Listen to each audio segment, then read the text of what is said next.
In a packed dojo, Victor Kane sneered and pointed straight at Malik Turner. "You're a cheap janitor. Your whole life is just scrubbing floors on your knee. My black belt only needs one move to crush your pathetic existence." The whole room roared, egging him on like they were watching a circus. But the moment that humiliating kick was launched, Malik turned, blocked it clean, and slammed Victor face first to the floor. Right in front of every student. The laughter vanished. All that remained was a suffocating silence. A janitor they all looked down on had just taught them an explosive truth. Power doesn't lie in skin color or belt rank. It lies in dignity. At 42 years old, he had only been working as a janitor in this room for 3 weeks, always arriving after hours when the students were gone. But that Thursday night, the advanced classes had run unusually late. The dojo was lit brightly, mirrors along the walls reflecting rows of students striking in unison, dropping low, shouting command. The smell of sweat, old mats, and the wooden doorframe mixed into a thick air that belonged to training. Malik Turner bent low, the damp rag on his shoulder slipping off as he wrung the mop tight, his calloused hands gripping the wooden handle. His movements were repetitive, slow but steady, as if he had long been used to quietly cleaning floors no one noticed. Sweat beaded on his forehead and slid down, soaking into the faded light blue shirt, but Malik's eyes stayed locked on the dirt he scrubbed, missing not a single streak. Victor Kane sat on a wooden chair near the edge of the training mat, arms crossed, body leaning slightly back. The black belt tied at his waist was a statement of absolute authority in this space. His narrowed eyes followed Malik with disdain, tracking his slow movements across the floor. A smirk curled at one side of his mouth, not friendly, but mocking, as if what he saw wasn't a man, but a cleaning tool. Victor took a sip of water, then suddenly raised his voice loud enough to cut through the students' synchronized shouts. "Mopping all day must get boring, huh?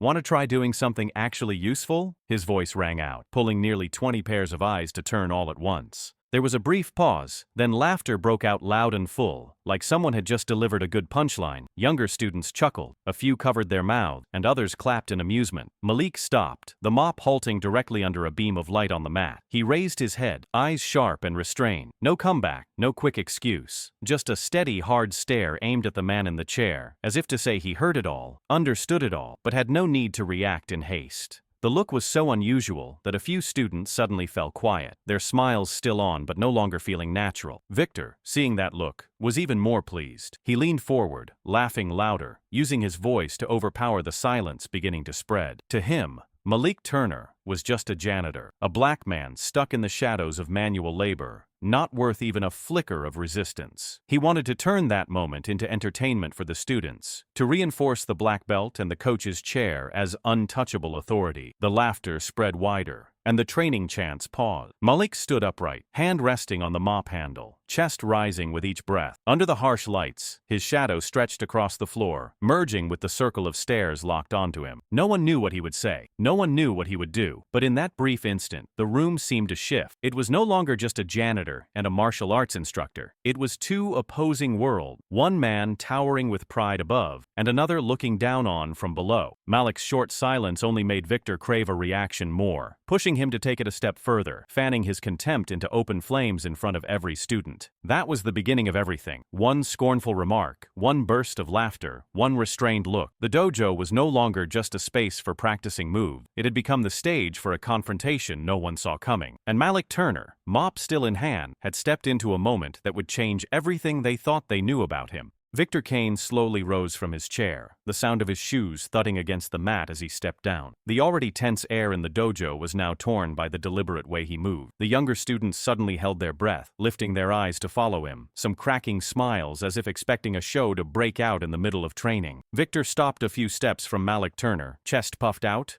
eyes sweeping quickly around the circle of students as if reasserting his dominance. He turned to the group, his voice dropping low, then spoke clearly, hitting each word. "You think being big means you can throw punches? You get paid to scrub toilet, not to stand on the same level as a black belt." Laughter erupted from a few in the back, first scattered, then rolling into a noisy wave. A couple of whistles pierced the air, and someone slapped the mat in approval. The way Victor emphasized the words "scrub toilets" lit up the room like a spotlight on Malik, turning the insult into a spectacle. Malik didn't move, his hands still gripping the mop handle at his side, shoulders rising with each breath. But instead of bowing his head or showing anger, he simply raised his face, his dark eyes locking onto Victor's. unflinching and still. That stare turned cold, solid, and beneath its calm was something like steel. Victor began circling Malik slowly, like a predator sizing up weaker prey, each step echoing across the wide training floor. His sharp tongue didn't falter, not even with the whole dojo watching. "You know why you mop the floor and I sit in the chair? Because this world runs on ranks, and you're at the bottom. Black belts aren't meant for hands soaked in cleaning fluid." Each sentence landed like a hammer, beating into the heavy air already thick with tension. The students lined up behind him began to murmur. Some wore mocking grins. Others nodded along as if they had been given permission to see Malik as nothing more than a joke in uniform. But there were a few uneasy glances exchanged too, quiet confusion flickering across faces. Some of the younger students, not yet used to this kind of cruelty, laughed just to blend in, afraid silence would set them apart. The more the laughter joined in, the more charged Victor became. He raised his chin, waving a hand like a showman, urging his audience to keep the act alive. Malik didn't move, his body firm like a pillar rooted to the ground. His stare had lost its restraint, and now held a sharp, frozen edge. To him, Victor's words were nothing new. He had heard them too many times in life, on schoolyards, at job sites, from men with power, and from men who had nothing but a mouth full of insults. Every word Victor threw at him brought back memories etched deep into his mind. But Malik stayed silent, because the anger inside him didn't need to be shouted to be real. It stayed there, held tight, waiting for a moment when truth would speak louder than any defense. Victor stopped, now face to face with Malik, just a few handspans apart. He lowered his voice, but made sure it was still loud enough for everyone to hear. "You think that hard stare means something? That's the look of a man pretending. But pretending to be strong doesn't make you a warrior. You'll always be a janitor. Malik Turner, always a janitor." A burst of applause followed like someone had just delivered a great performance, and a few more laughs broke out. Yet within that noise, some students found their eyes drawn to Malik, noticing that his silence didn't feel like surrender. Instead, it carried a strange weight. In the middle of the mocking circle, his gaze was like a sharp black blade driven into the center, causing a few people to freeze, laughter stuck in their throats. Victor pressed in further, convinced Malik's silence meant weakness. He wanted to end the humiliation with a final blow, to erase any illusion that the janitor might hold on to. He raised an arm, sweeping it through the air, voice thick with scorn. "This is a dojo, not a bathroom. A man like you standing here is a disgrace to my training floor." The words dropped hard, bitter and mean, but Malik still didn't respond. His stare wasn't just steady now, it carried a quiet pride beneath it. He stood like a silent wall, letting every cruel word crash against him without moving. To Victor, that silence was laughable. To the crowd, it was a source of mockery. But to Malik, it was a weapon, a shield holding back an eruption not yet ready to be released. The air in the dojo stayed heavy, even as the noise filled it. Laughter, jabs, and jeers. Victor had emptied every bitter word. The students had played along, and Malik stood there, saying nothing, eyes fixed forward, slowly making it harder for some to keep looking back at him. That moment hung in place, strangely reversed. The powerful man shouting insults, while the one being targeted stayed silent and still held the room. The end of that vicious taunt didn't come with laughter or sharp words. It came with Malik Turner's eyes. They seemed to lock the dojo in place, leaving a strange echo in each student's chest. The ones who laughed wouldn't remember how many times they clapped, but they would remember that stare, a look that made Victor's contempt stumble before it could finish, planting the first seed of a confrontation no one expected. Victor Kane suddenly stopped, his face stretched with excitement, his eyes sharp with mockery. He raised his arm straight out, index finger pointing directly at Malik Turner, as if determined to make the entire room witness a black belt instructor forcing a janitor to become the night's entertainment. That pointed finger cut like a blade, laying bare the full depth of his contempt. Victor's voice rang out, heavy and forceful, each word dropped like a punch to the face. "If you're a real man, get up here. Or are you scared to lose your floor cleaning job?" The dojo shifted with that line, as if training no longer mattered and everyone was now waiting for either a collapse or a show from someone dragged out of place for others' amusement. Malik Turner stood still, his calloused hands still gripping the mop handle, broad shoulders outlined under the lights. He didn't rush, didn't breathe heavily, and only released one steady breath to stay calm. The insults raining down on him weren't new. They sounded like a tired song he'd heard for years while working in construction, restaurants, and on midnight corners. But something felt different in this moment, with every eye locked on him, and his silence mistaken for weakness. Malik lowered the mop, let go of the wooden handle, and slowly leaned it against the wall just beside the training mat. The dry, hollow thud of the mop hitting the wall echoed like the first sound of a fight that couldn't be walked away from. He turned, each step heavy but sure, moving to the center of the floor. No one heard him speak, but every step said what needed to be said. His eyes locked onto Victor, not raised, not shouting, but glowing with something that made a few students swallow hard without meaning to. The room filled with whispers, voices stacking into waves of noise. Is he really doing this? That janitor's lost it. This'll be over in seconds. Some laughed under their breath. Others covered their mouths to hide it, but scattered among them were nervous eyes, like they were watching a crack form in the air, ready to split wide open. Victor took a deep breath, puffed out his chest, and crossed his arms like someone already convinced of victory. He turned to the students with a shrug and full sneer. See? One poke and the rat crawls out of the hole. Laughter bounced off the walls, flipping the dojo's sound inside out. But as Malik stepped fully onto the center mat, something in the atmosphere changed. There was still laughter, but it was stalled by the tension rising from how he stood. He didn't pose like a fighter, didn't crouch or raise his fists. He stood upright,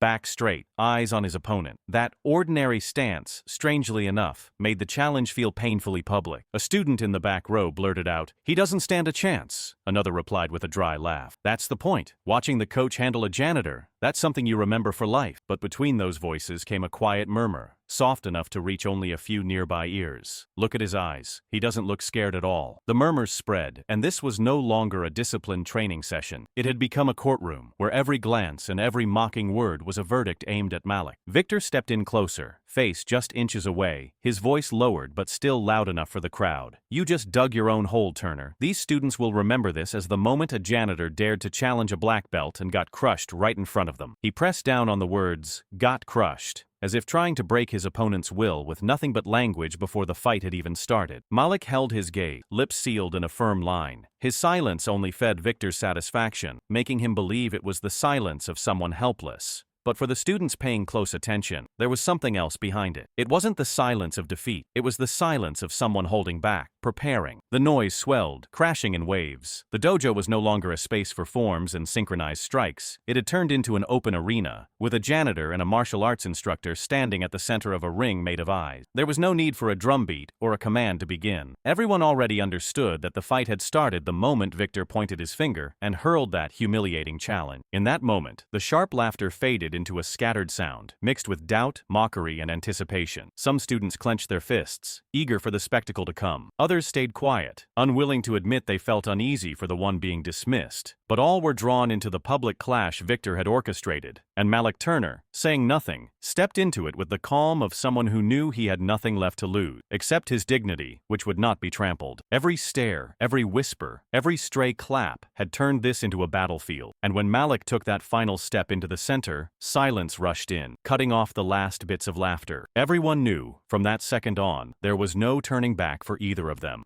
Victor Kane took a deep breath and removed the outer layer of his GI, the movement sharp, as if shaking off anything unnecessary to prepare for a performance in front of his students. He tossed the jacket aside, toward the wooden chair still warm from his body, then rolled his shoulders, joints cracking. The atmosphere in the dojo shifted instantly. The scattered laughter was gone, replaced by tense anticipation. Victor glanced at Malik Turner, squinting like a man savoring a scene he had directed himself. He raised a hand, and the students immediately stepped back, forming a tight circle that opened into a wide center, mats gleaming under the lights like a makeshift arena. The murmurs quieted, replaced by focused stares locked on the two standing opposite each other. Victor tilted his neck, a half smile curling on his lips, and spoke loud enough for the entire dojo to hear. "Don't worry. I'll go easy. We wouldn't want the janitor getting hurt." The words dripped with mockery. The term, janitor, sharpened to leave a visible mark on Malik. Laughter rose again, louder this time, sweeping through the room like a wave. Some students bent over laughing. One slapped a hand on a friend's shoulder, as if the comedy was just beginning. Malik Turner still didn't respond. He gave a simple nod, his face unreadable. He stood upright, hands loose at his sides, dark eyes fixed on Victor. No fighting stance, no guard, no flashy movement to signal he was ready. That calm, silent stillness passed through the room like a cold wind cutting into the thick wall of mockery. A few students noticed he wasn't flustered, nor did he seem afraid. Instead of reading him as weak, some hesitated, unsure what exactly was going through his mind. The circle of students tightened. Their footsteps rustled softly on the mats as they shifted back, sealing the space and turning the familiar dojo into a public battleground. There was no exit, no room for backing down. Every eye forced Malik and Victor into direct confrontation. What began as a taunt had now become an official match. even if Victor still called it something casual, something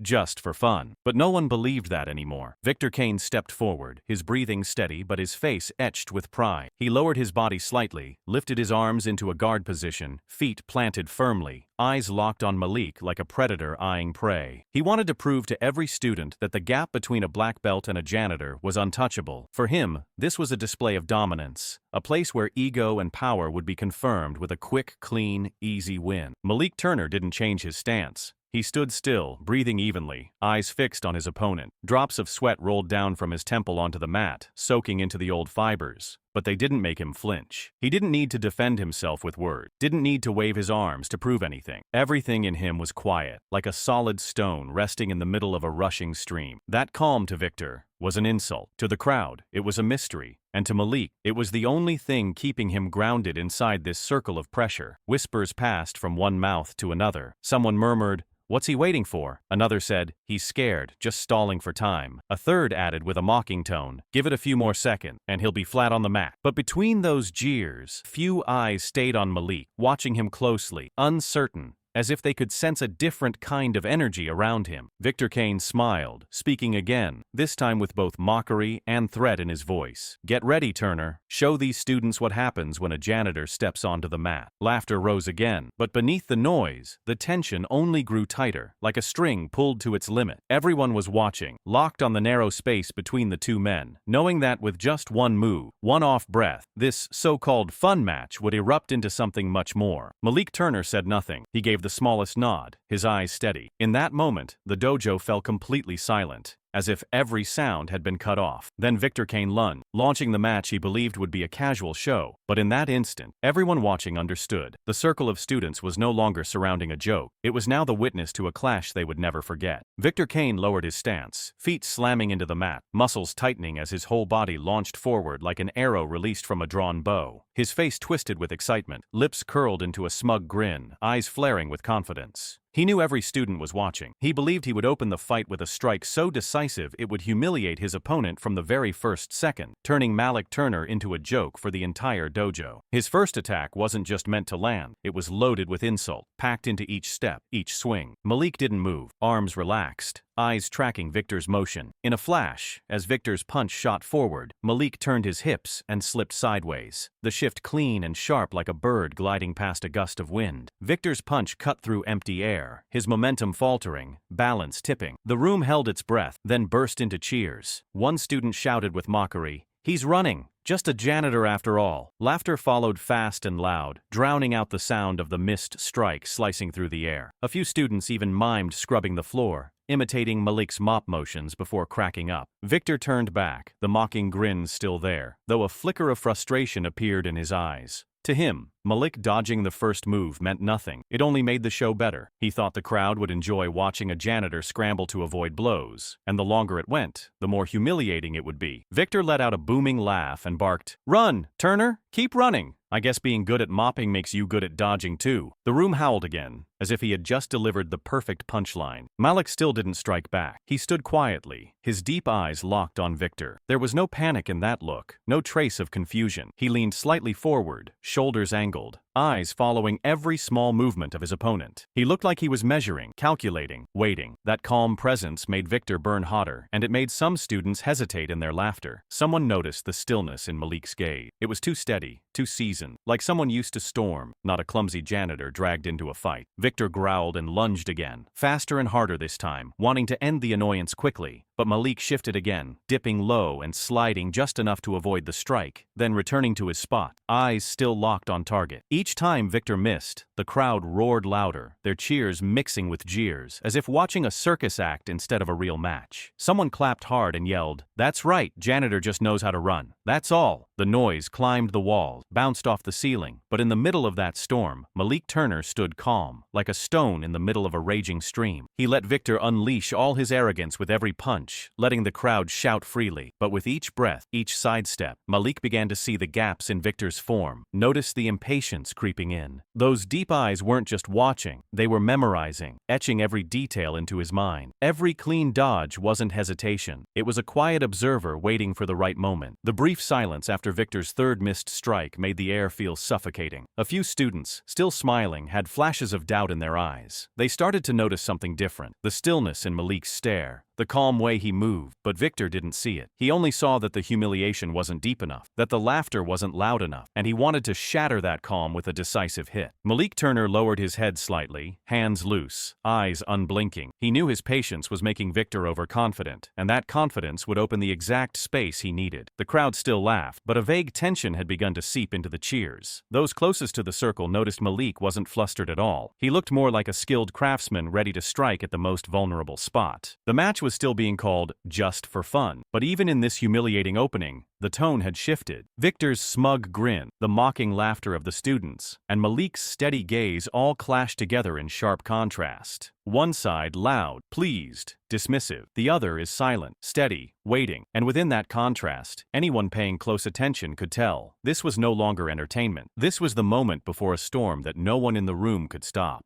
Victor Kane growled, his face flushed with both anger and a satisfaction that was slowly turning into frustration. Malik Turner's calm gaze and constant dodging felt like blatant defiance. Victor pivoted, built momentum, and his solid legs sprang off the mat, launching a high kick aimed straight at Malik's head. It was his signature move, the same kick that had dropped countless students in seconds. It sliced through the air like a blade, carrying all his arrogance and intent to humiliate. But just as the foot came in, Malik turned his hips, arms shifting smoothly, catching Victor's shin cleanly, then pushing forward with force. Victor stumbled, lost his balance, and nearly fell before stepping back. The sound of the block rang out sharp and crisp, and the dojo staggered with it. Breaths tightened in the circle of students, but the laughter was gone. The room dropped into sudden silence. Half smiles vanished, replaced by wide eyes struggling to believe what they had just seen. A janitor, the man mocked and dismissed, had cleanly stopped the black belt instructor's trademark kick in front of everyone. And it wasn't clumsy or lucky. It was precise, strong, and smooth enough that anyone with real training could see it came from serious practice. Victor backed up, heart pounding, breath heavier, a flash of shock in his eyes. He tried to recover his smug expression, but the question escaped before he could stop it. No way. Where did you learn that? His voice echoed through the silent room, sounding like an unintentional confession that the block had shaken him. Students looked at each other, some tilting their heads, some biting their lips, no one daring to speak. The eagerness to mock had vanished, replaced by a tight curiosity, like they had just discovered something buried beneath that janitor's uniform no one expected. At the center of the circle, Malik Turner stood tall, breathing steady, deep black eyes, unblinking. He didn't respond. He didn't need to. One brief counter was enough to crack the false order Victor had built. His silence now weighed heavier than any speech.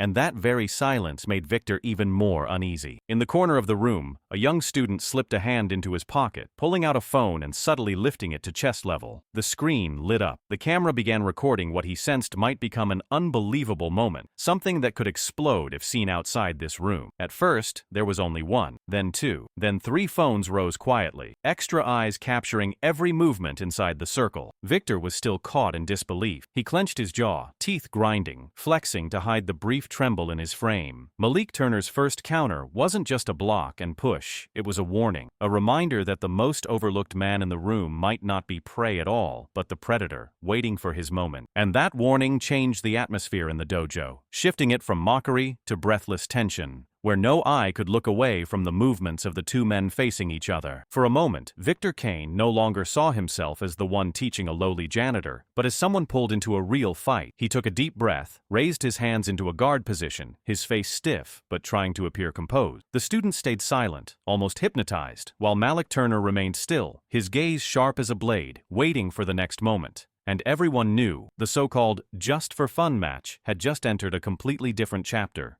Victor Kane could no longer keep his usual mask of arrogance. The smirk was gone, replaced by a flushed, rigid face tight with anger. He felt his blood boiling, eyes burning as they locked onto Malik Turner, the man he had expected to humiliate from the first blow. The feeling of being disgraced in front of his students made Victor feel like a cornered animal, screaming inside, and he charged at Malik with no restraint. Punches and kicks came in rapid succession, thrown with full force. No control, no strategy, just a storm unleashed to crush his opponent. Each stomp on the mat landed with a heavy, furious thud, making the already tense air feel close to bursting. Malik Turner didn't back away. He rotated his hips, moved just enough to evade, and this time, he didn't stop at dodging. As Victor lunged with a straight punch, Malik swatted it aside, turned his body, and delivered a tight counterpunch to the chest. A solid thud sounded. Victor froze for a moment before lunging again, but the flicker of shock in his eyes was impossible to miss. Malik wasted no energy. Each strike was compact, precise, timed to the rhythm of his breath. A sharp chop to the upper arm forced Victor back a step. A short jab to the shoulder threw off his balance. When Victor tried to sweep with his leg, Malik lifted his foot,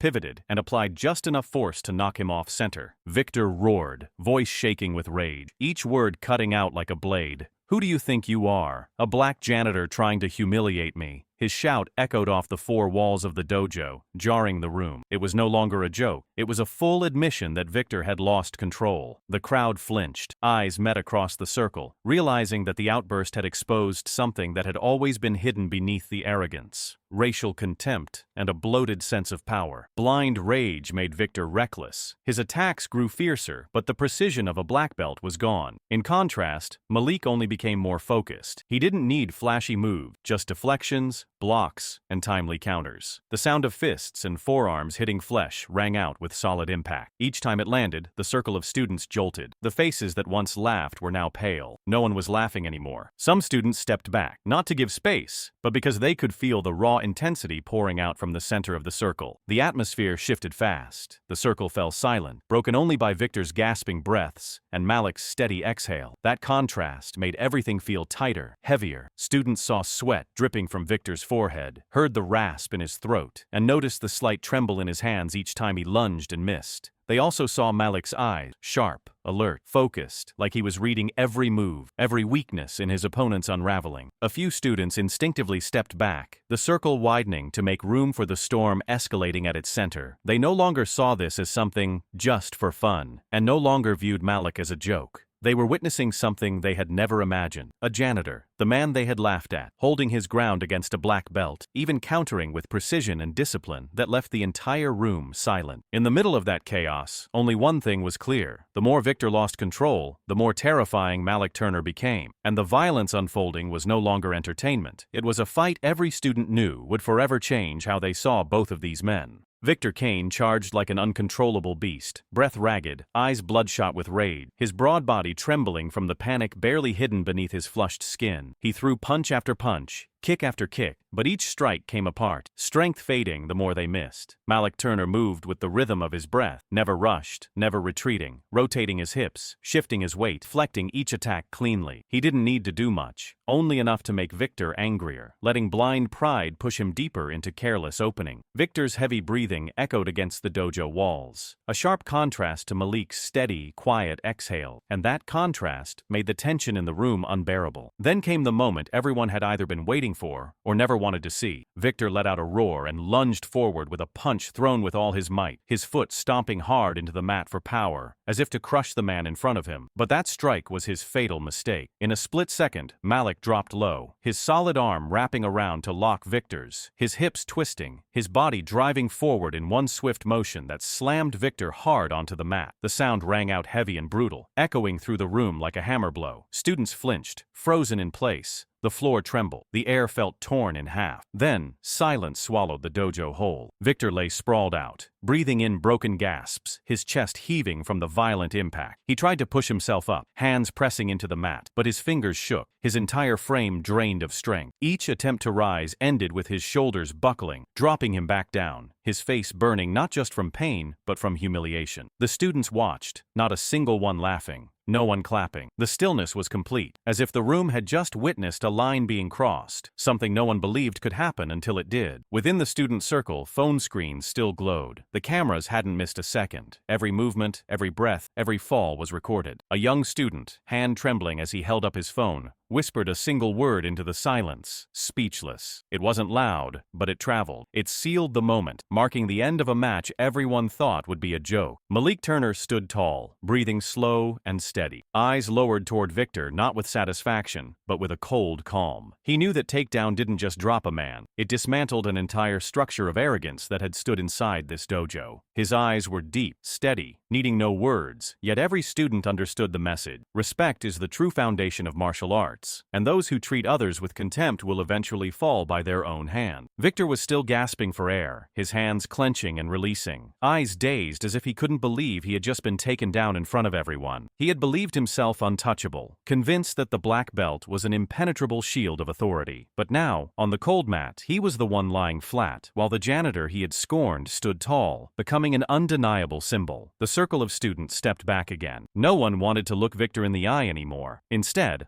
all eyes turned to Malik, eyes filled with awe, disbelief, and something close to respect. The video kept rolling, phones still recording every second. The image of a black janitor taking down a black belt instructor in the middle of his own dojo would soon escape these four walls, spreading outward, becoming a story no one could stop. And in that moment, the silence in the dojo was no longer just shock. It was the calm before a storm of public reckoning, starting from the second Victor Kane hit the mat beneath Malik Turner's decisive throw. Malik Turner stood upright, his chest rising and falling in a steady rhythm, breathing calmly and strongly as if he hadn't just been through a brutal fight. He bowed his head slowly, a gesture of respect for the dojo, but that simple motion only made the room feel heavier. It wasn't the bow of a defeated man, nor a bow seeking forgiveness. It was a mark of respect for the very place he had been forced to step into. Under the overhead lights, his shadow stretched long across the mat, calm and strangely dignified. Across from him, Victor Kane sat collapsed on the floor, both hands pressed to the mat, unable to lift himself. His eyes were vacant, his gaze clouded like someone who had just lost something he thought he'd always hold. His lips trembled, opening and closing without sound. Every breath he took dragged out like a choking sob stuck in his throat. The shame outweighed the pain of the fall, because he knew dozens of eyes were on him, and none of them held admiration anymore, only shock and cold detachment. The dojo, once alive with shouted commands and sharp impacts, had fallen into a silence it had never known. Students remained in their circle, frozen in place. Faces that had been excited just minutes before had gone pale, eyes wide with something far from curiosity. It was fear, mixed with disbelief. Each person was trying to accept that the instructor they revered had just been taken down by someone they all believed belonged beneath. A flicker of murmuring sparked, then died as a few glances met. No one wanted to break the silence, afraid their voice would slice into the raw ego wound Victor was barely containing. Everyone stood still, their breathing quiet, as if the whole room had synced to a single heartbeat. And that silence, instead of easing the pressure, made it worse, because there was no escape from the truth now laid bare. Malik lifted his head, his eyes sweeping across the room, not to challenge, but as if to see each person present. His gaze was calm, but deep and sharp, causing a few students to look away, others to swallow hard. That presence alone unsettled them. Minutes ago they had laughed, joined the mockery, and now they were face to face with a man whose quiet strength was pressing down on the entire room. Victor kept his head down, shoulders heavy, fingers gripping the edge of the mat until they turned pale. He tried to shift, to stand, but his body felt like lead. A few students noticed his struggle, but no one moved to help. Not because they didn't want to, but because they didn't dare. To reach for him now would be to acknowledge what everyone saw, that he had been defeated, and the janitor had risen above him. No one wanted to be the first to touch that truth. In the corner of the room, the soft vibration of a phone still recording cut through the air, louder than it should have been. That small sound echoed like a drumbeat in the unnatural silence. The student holding the phone had trembling hands, but didn't stop the recording, because he knew this moment carried even more weight than the takedown before it. This wasn't just a scene of a black belt being defeated, it was the heavy silence that followed once false power had been stripped bare. A few students glanced at Malik, and in their eyes, something had changed. There was no more scorn, no more mockery, only confusion tangled with quiet respect. They didn't know who he was, didn't know his past, but it was clear he hadn't stood there to be laughed at. The silence spread deeper, gripping each person in the room, making even the act of breathing feel heavy. Malik Turner took in a slow breath and let it out, his shoulders easing, releasing the tension of the last few minutes. He stepped back one pace, enough to separate himself from Victor, but still remained at the center of it all. The bow from earlier had been his greeting. His eyes now were the closing statement to a match he never wanted to begin. But he understood that beyond this silence, more storms waited outside. The dojo remained frozen. Wind slipped through a crack in the door, nudging the hanging curtain, and that faint sound only made the room feel denser. On the mat, Victor Kane still sat, eyes unfocused, as if he had just lost everything. In front of him, Malik Turner stood tall, quiet, but under the light, he looked more grounded than ever, and that silence spreading across the room was like a mirror held up to everyone, showing them what real strength looked like, and what empty power built on fear truly was. No student in the room dared to clap. They stood still, shoulders slightly hunched, eyes shifting without looking toward the center. They knew that breaking the silence with applause would be the same as admitting they had just witnessed a victory belonging to the man they had mocked. Shock and shame thickened the air like a curtain, cutting off every reaction. A few faces flushed red, remembering their jeers. Some bit their lips. Others looked down, but none had the courage to speak. The entire dojo stayed locked in that silence, where even a heartbeat seemed to echo in every chest. In the heavy air, a few younger students clutched their phone. No one said a word, and no one needed to. They all knew the video wouldn't stay on their devices. Fingers moved quickly across screen. One tap sent it off, then more signals followed. That video, barely half a minute long, landed directly in the dojo's shared group chat, a place normally filled with schedules and casual talk. This time, no one added a laughing emoji, no one dropped a joke, just a single file and a cold message. Watch this. Notifications lit up on every student's phone, and those who hadn't been present opened the message immediately. The image filled their screens. Malik's pivot, the throw that sent Victor crashing to the mat, and the long silence that followed. Even those at home felt the pressure in the air, just as if they had been standing in the room. Every second replayed like a blade cutting into the instructor's pride, while at the same time casting light on the calm and quiet strength of the janitor. Within minutes, the video had left the dojo. Students shared it with friends outside, adding comments full of surprise and uneasy fascination. Phones buzzed non-stop, notifications pouring in, pulling the event beyond the four walls that were never meant to contain the truth. No one in the room moved, but they all understood. This was no longer something they could control. The silence they were holding on to would never survive out there, where every eye, every word, every keystroke would pick it apart and turn it into a public firestorm. Malik Turner still stood at the center of the circle, eyes tracking each gaze that avoided his. He could feel the disturbance in the air, even if no one dared speak. Part of him already knew this moment wouldn't stay contained. The respectful bow and the calm he carried would follow that video, spreading outward, forcing people to face what they had just seen. Meanwhile, Victor Kane remained slumped on the floor, eyes unfocused, unaware that his downfall had already begun. Not just in the dojo, but on every glowing screen beyond it. And so, in that breathless silence, a different world was opened with just a few taps sent out. The quiet in the room stood in stark contrast to the noise already building outside. No one clapped, no one spoke, but everyone knew those images were gone from their hands, taking with them a story no one would be able to stop.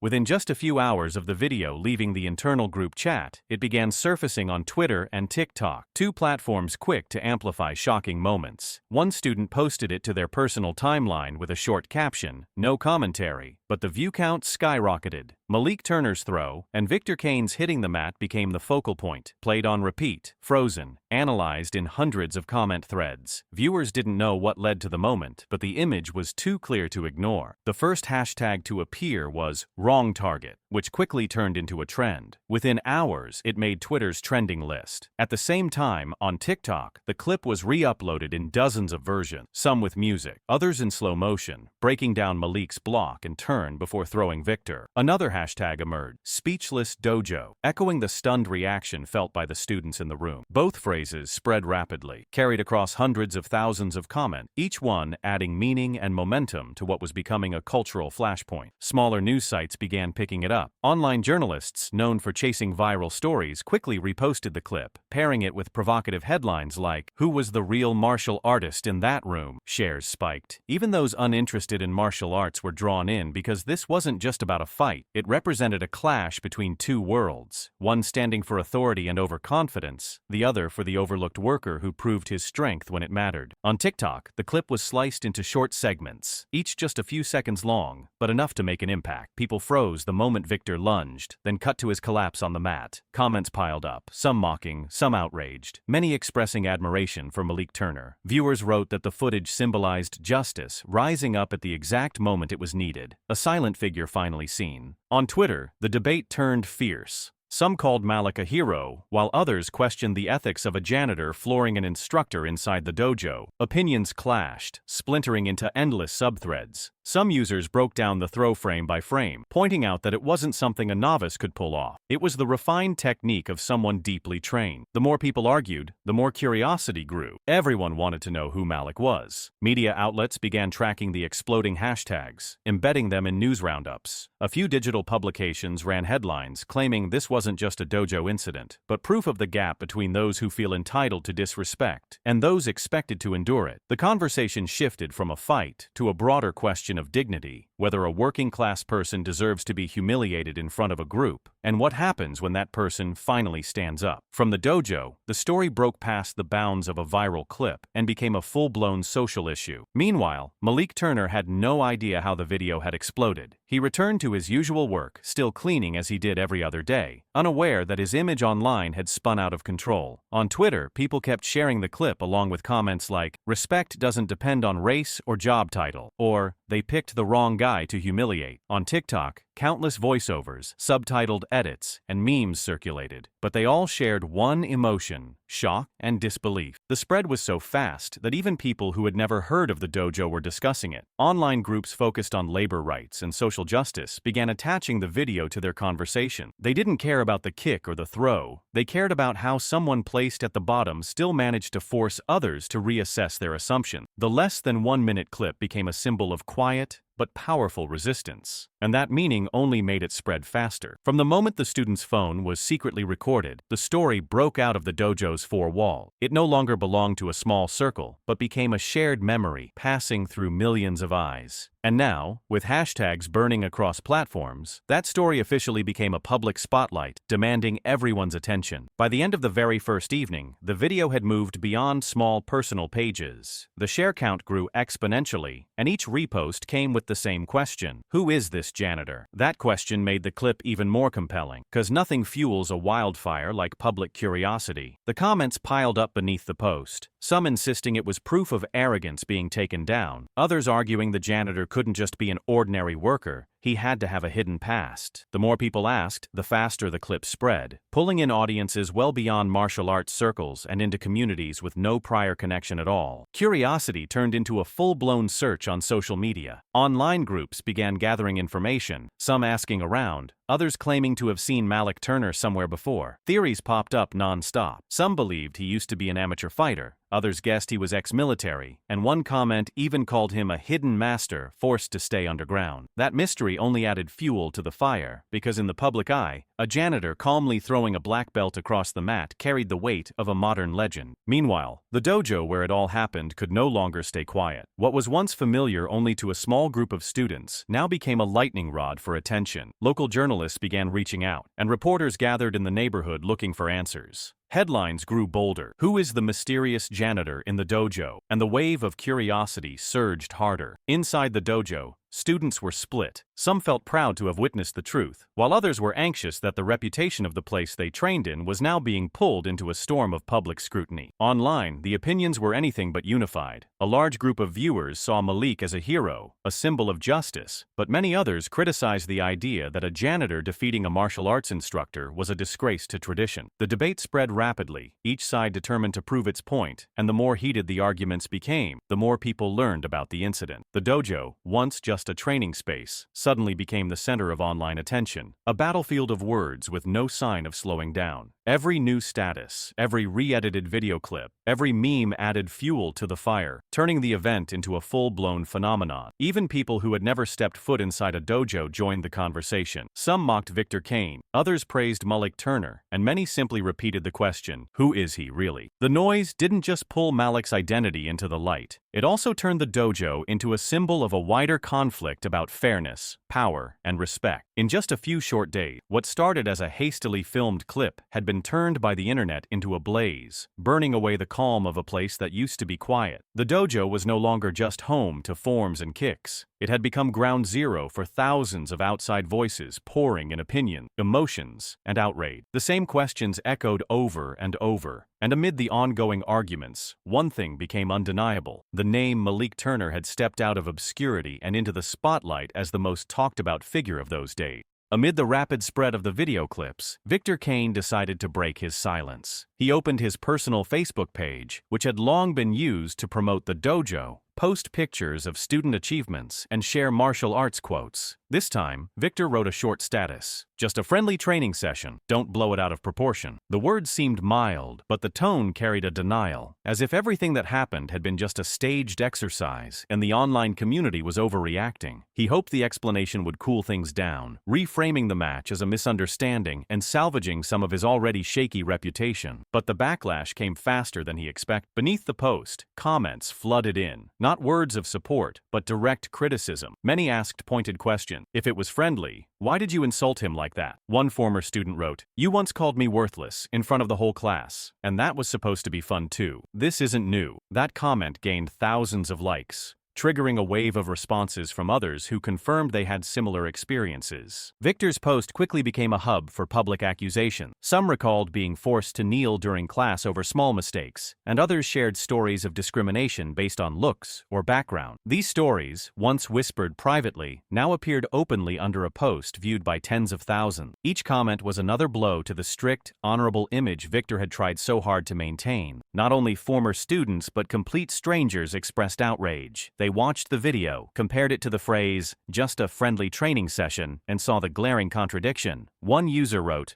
"If that was friendly, why was your face filled with rage? Why did the room go dead silent after the takedown?" Another added sarcastically, "If no one even clapped at the end, I'd hate to see your idea of serious." The flood of mockery mixed with anger formed a wall of public opinion that Victor couldn't argue against. Victor Kane attempted to reply to a few comments, insisting he meant to keep the mood light and never intended to offend. But the more he explained, the more holes showed. His weak justifications were clipped, edited, and contrasted with scenes of him shouting in the video. The disconnect was too obvious for anyone to miss. Instead of repairing his image, his post became evidence of deflection. Inside the dojo, students began whispering more openly. Some read the comments and started recalling past moments of discomfort they had once dismissed. Now, with the world watching, they had no reason to stay silent. A few students even formed a private forum to share more evidence of Victor's disrespectful behavior. With every story added, the picture grew clearer. The ideal teacher image he tried to uphold had long since cracked, just waiting for the moment to collapse. The pressure from public opinion outside the dojo spilled inward, making the atmosphere even more tense. Some parents called in, questioning why they should entrust their children to someone who was being repeatedly accused of condescension and verbal abuse. Former colleagues who had remained silent began to distance themselves, afraid that any show of support for Victor now would mark them as complicit. The post, "just a friendly training session," originally intended to salvage his image, ended up fueling the backlash further. Victor Kane, once a confident figure at the center of the dojo, now found himself surrounded by a storm of accusations. And as the truth unraveled, the internet no longer saw him as a victim of misunderstanding, but as someone who had long abused his power to demean others, and was now being forced to face a past he thought he had buried. As Victor's post remained pinned to the top of timelines, buried memories began to resurface through the words of former students. One recounted being made to stand in the middle of class, forced to recite each minor mistake while Victor mocked him, calling it a lesson in humility. Another remembered failing a belt test simply because he couldn't pay the extra fee, and Victor sneering, "Martial arts aren't for those who can't invest in their future." These stories piled up, no longer confined to a short video clip, but forming a detailed portrait of a teacher who maintained authority by tearing others down. Many of the former students had left the dojo years ago,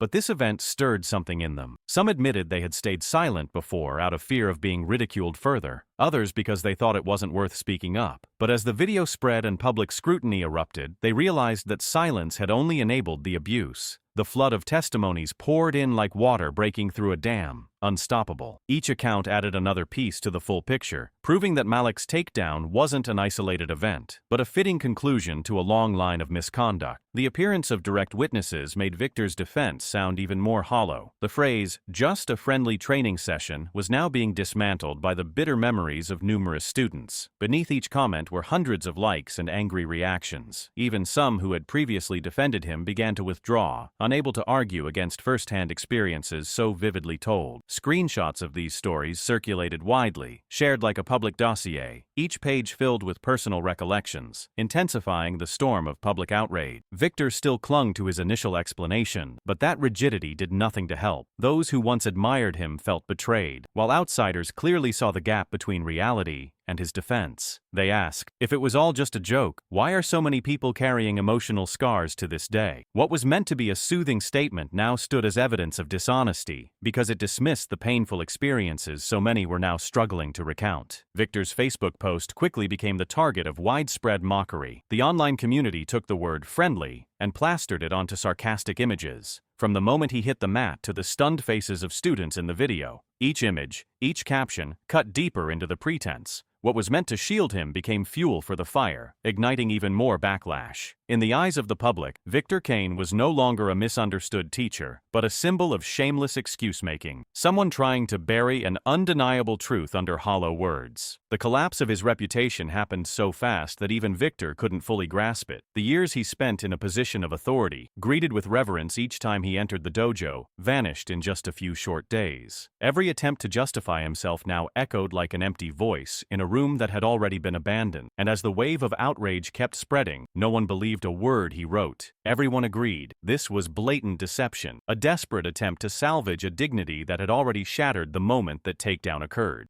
After Victor Kane's excuses were publicly dismissed, media attention quickly shifted to the other central figure, the man who had shaken both the dojo and the internet. Reporters began digging into Malik Turner's background, trying to understand how a janitor could execute such refined techniques that brought a black belt instructor to the mat. Calls were made, old records pulled, and soon, the truth began to surface. A local newspaper was the first to confirm that Malik had once been a well-known amateur martial artist a decade ago. He had competed in numerous state-level tournaments, won several medals, and stood out for his calculated style, solid technique, and remarkable endurance. A few grainy clips from old competitions resurfaced, showing a focused young man, his movements sharp, bearing the same calmness seen in the viral video. The online community quickly circulated the footage, and Malik Turner's name shifted from mystery to compelling presence. But along with the accolades came a lesser-known story. Malik didn't leave martial arts due to injury or lack of talent, but because of the bias he encountered. Articles pulled up accounts from former teammates and opponents alike, all confirming he had the skill, but his path was blocked not by technique, but by the invisible barrier of race. He was once nominated for a major tournament, only to be cut at the last minute for being off-brand. In another case, judges allegedly scored him down in evenly matched bouts to promote another, more marketable fighter. Those experiences left lasting scars. Malik quietly walked away from the ring. No press, no accusation, just silence. He found other jobs to make ends meet, eventually becoming a janitor at a dojo, where he no longer had to face the spotlight or biased decisions. Still, the years of training and competition had instilled in him discipline and mastery, qualities that never faded, even after he stepped away from the sport. When this story hit the press, public reaction intensified. Many expressed sympathy, stating that Malik wasn't just coincidentally skilled, but a true talent buried under injustice. The dojo incident now carried more weight. It wasn't just about a cocky instructor being thrown down, but a symbolic return of someone forced to abandon his passion because of his skin color. Comments poured in, full of emotion, with one person writing, "He doesn't need medals to prove anything. His composure was the real victory." A series of articles across media outlets didn't just outline Malik's past, but also raised a larger question about the system that once excluded him. Journalists analyzed that Malik's case wasn't an isolated incident, but part of a much broader picture of inequality in sports. His story became a vivid example, not just of individual resilience, but of a reality society was now forced to confront. Malik Turner, once a janitor looked down on, was now being redefined as a fighter with a past full of both glory and injustice. That past didn't make him bitter, but instead shaped the calm and dignity in his eyes, in every measured movement. And once this truth was revealed, the public began to understand that the takedown in the dojo wasn't just a random moment, but the voice of someone who had been silenced for too long, now forcing the world to listen. In the wave of digging into Malik Turner's story, reporters tracked down an old friend who had trained with him in amateur tournaments years ago. This friend made it clear that Malik wasn't just someone who happened to have good technique, but a real fighter who had delivered unforgettable matches. He recalled with certainty, he once beat a coach, not in some light sparring match, but during a session so intense everyone watching froze. That coach later admitted Malik had a rare natural gift. The story was quickly quoted by many news sites, paired with the surprise of readers who had only known Malik through a short viral clip. That confirmation hit like a hammer, silencing the remaining skeptics. Where some had once believed Malik's takedown of Victor Kane was just a fluke, they now had to admit that Malik had the background and skill to defeat even someone in a teacher's position. The image of an ordinary janitor was now filled in by a remarkable past, one Malik had never boasted about, making him even more admirable. People shared the story with words of admiration,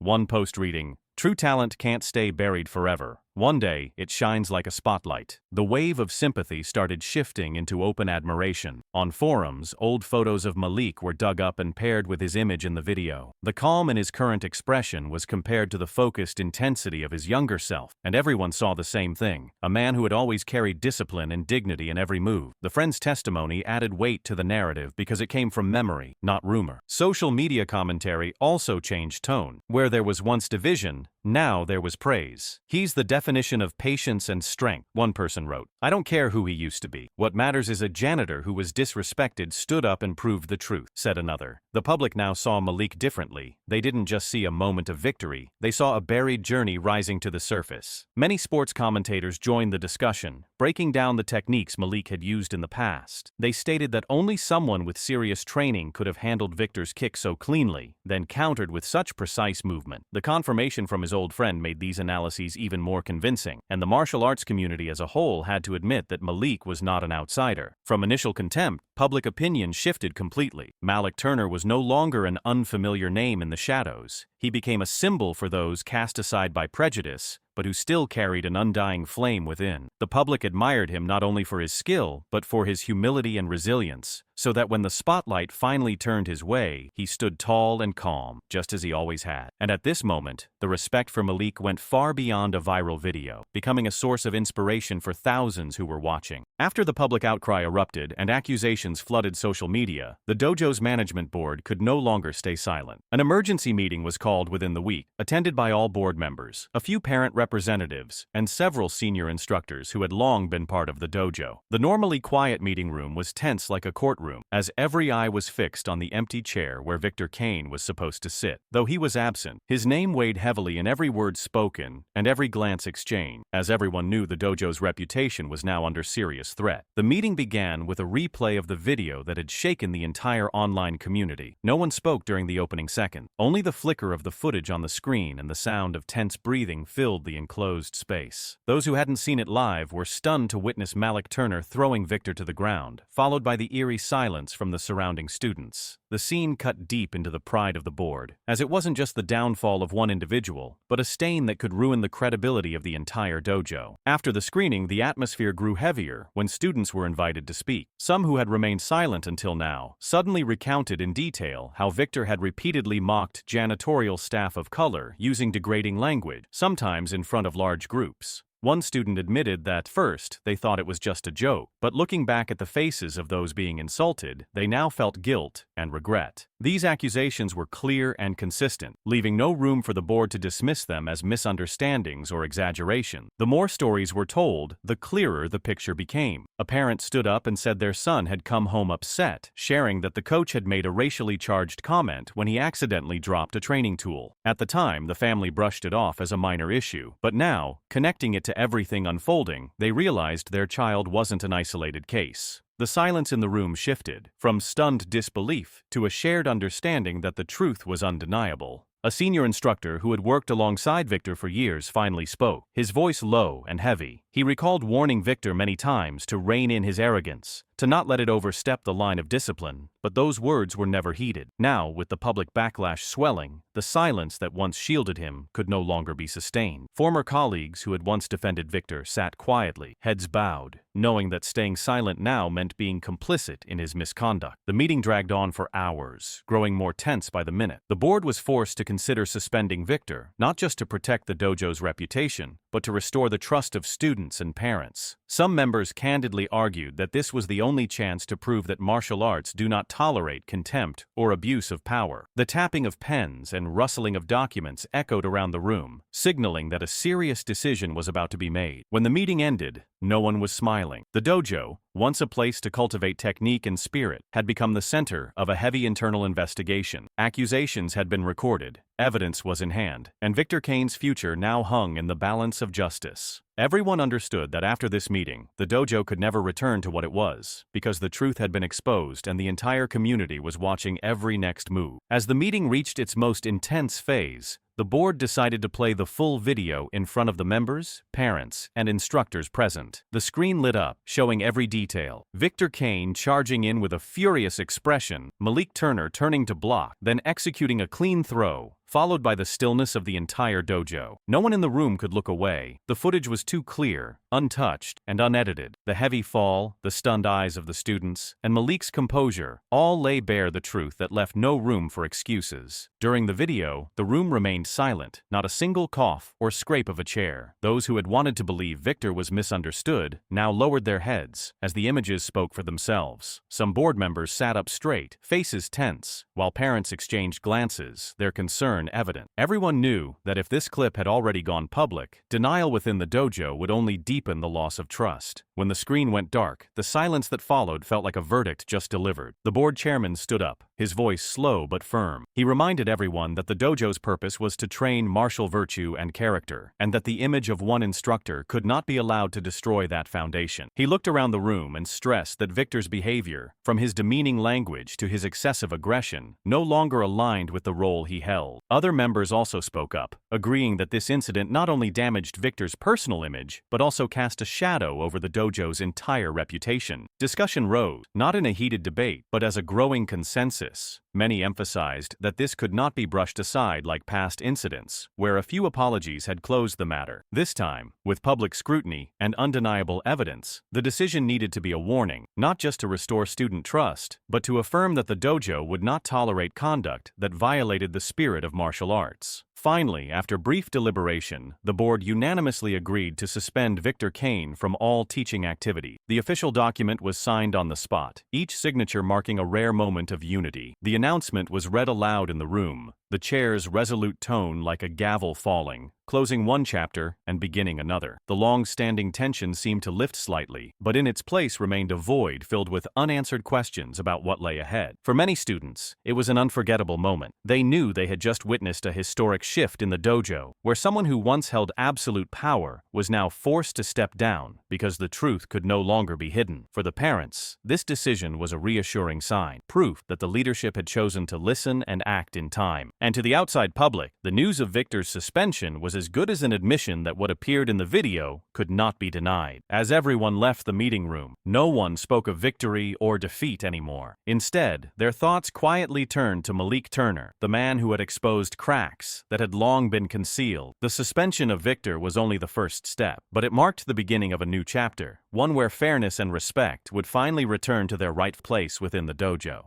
By the very next morning, a wave of online news outlets simultaneously reported on the incident with a short but psychologically targeted headline, "Janitor takes down black belt." That line was plastered across homepages, needing no further explanation. Just 4 words managed to capture the surprise, the power shift, and the irresistible appeal that made readers stop in their tracks. People clicked in, read the analyses, the first-hand accounts from students, rewatched the video that had gone viral overnight, then flooded forums and discussion groups to debate it all. The incident was quickly interpreted in multiple ways. Some saw it as simply a match between 2 individuals, but most saw something deeper. They viewed the moment Malik Turner took down Victor Kane as a symbol of plain justice, an arrogant figure of authority and status beaten by a working-class man he had looked down on. That image hit a nerve because in society, many have felt underestimated or dismissed because of their job or background. For them, Malik was no longer a stranger. He became a stand-in for their own silenced voice. The articles didn't stop at describing the fight. They dove into its social dimension. They analyzed the underlying bias present in sports environments and workplace dynamics, positioning Malik's story as living proof. Many commentators argued the moment was a reminder. Respect shouldn't come from a belt or a title, but from how a person treats others. That's why the headline, "Janitor takes down black belt," didn't just grab attention. It became a slogan shared everywhere. Online users kept the fire going. On Twitter, thousands of accounts posted hashtags and comments, seeing Malik as a symbol of everyday justice. One person wrote, "We've all been Malik at some point in life." Another said, "This isn't about martial arts. This is about dignity." TikTok was flooded with parody clips of the takedown, but instead of mocking him, they were edited with heroic music, making the moment feel like an inspiring movie scene. Meanwhile, traditional media began digging for deeper angles. A local TV station aired a special report, interviewing students who had witnessed the event. They admitted to mocking Malik before he fought back, but after the takedown, they realized they'd been wrong to join in the ridicule. Those confessions were broadcast, deepening public sympathy for Malik and increasing pressure on Victor and the dojo's leadership. The event quickly grew beyond the scope of sports, turning into a larger social issue. Cultural and labor equity experts weighed in, pointing out that looking down on manual labor reflects a long-standing and deeply rooted prejudice. With quiet but decisive action, Malik Turner exposed an undeniable truth in the most direct way. An article in a respected magazine concluded, "This moment is not just the fall of an individual, but an awakening for a community." To the public, Malik became a household name within days. On personal profiles, people replaced their avatars with a frame from the video, him standing tall, bowing his head in silence as the entire room looked on. They saw it as an image of pride and self-respect, a reminder that sometimes strength lies not in striking back, but in calmly waiting for the right moment to speak up. Edited photos and quotes from the incident spread rapidly, turning Malik from a nobody into an accidental icon. For many, it was the first time a dojo event truly touched their hearts.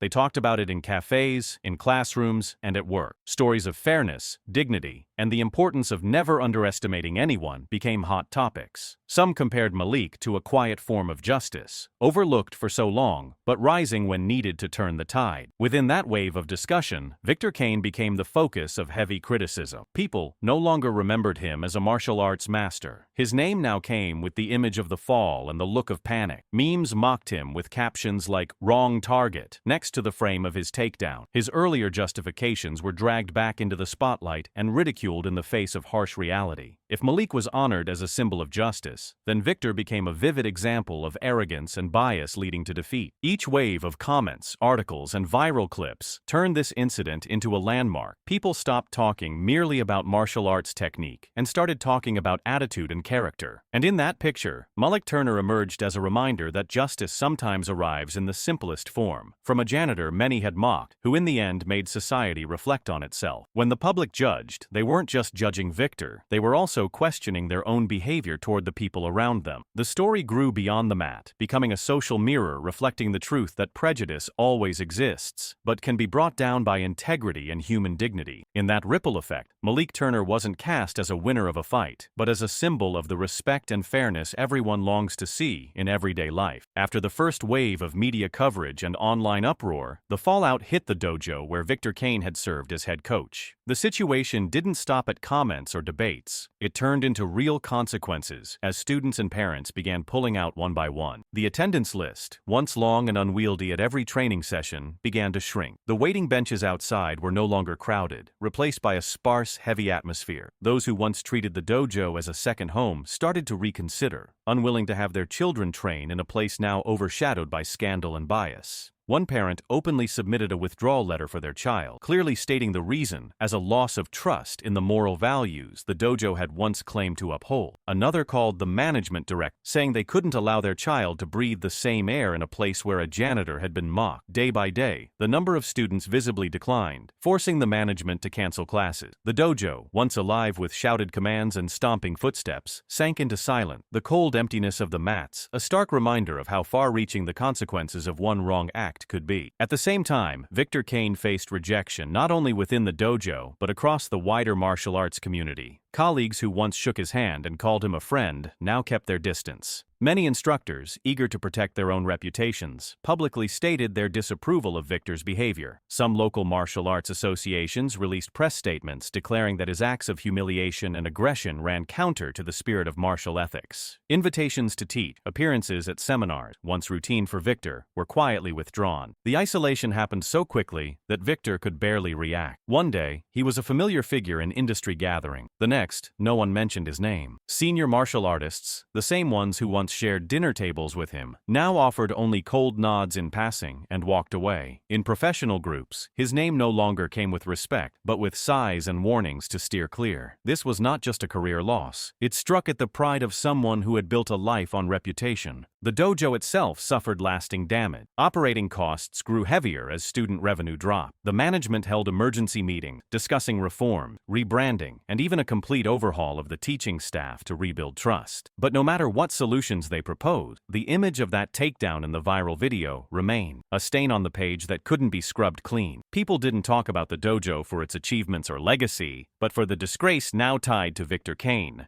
Meanwhile, Malik Turner remained silent. He gave no comments, made no media appearances. That silence earned him even more public admiration, creating a sharp contrast with Victor, who kept issuing empty justifications. People looked at Malik and saw an ordinary man who had forced an entire system to reflect, and looked at Victor and saw someone who once held power but lost everything to his arrogance. The more Victor tried to return, the more tightly the door closed. He reached out to a few trusted martial arts instructors, hoping for support, but most declined. Some even bluntly advised him to step away, saying, "No one wants to get involved in a story the public has already judged so clearly." In the press, his name appeared next to heavy phrases like "the fall of arrogance" and "a costly lesson for martial artists." Every time his image surfaced, even in an old photo, the public recalled only the takedown and the suffocating silence inside the dojo. The wave of public opinion was no longer temporary. It had become a constant current. The dojo grew increasingly desolate, while Victor was pushed to the margins of a community he once dominated. The departure of students and the distancing of peers combined into a social verdict that required no courtroom to end a career. In the public eye, everything was clear. Malik Turner had become a symbol of fairness, and Victor Kane had become the cautionary tale, living proof that disrespecting human dignity leads to an irreversible fall.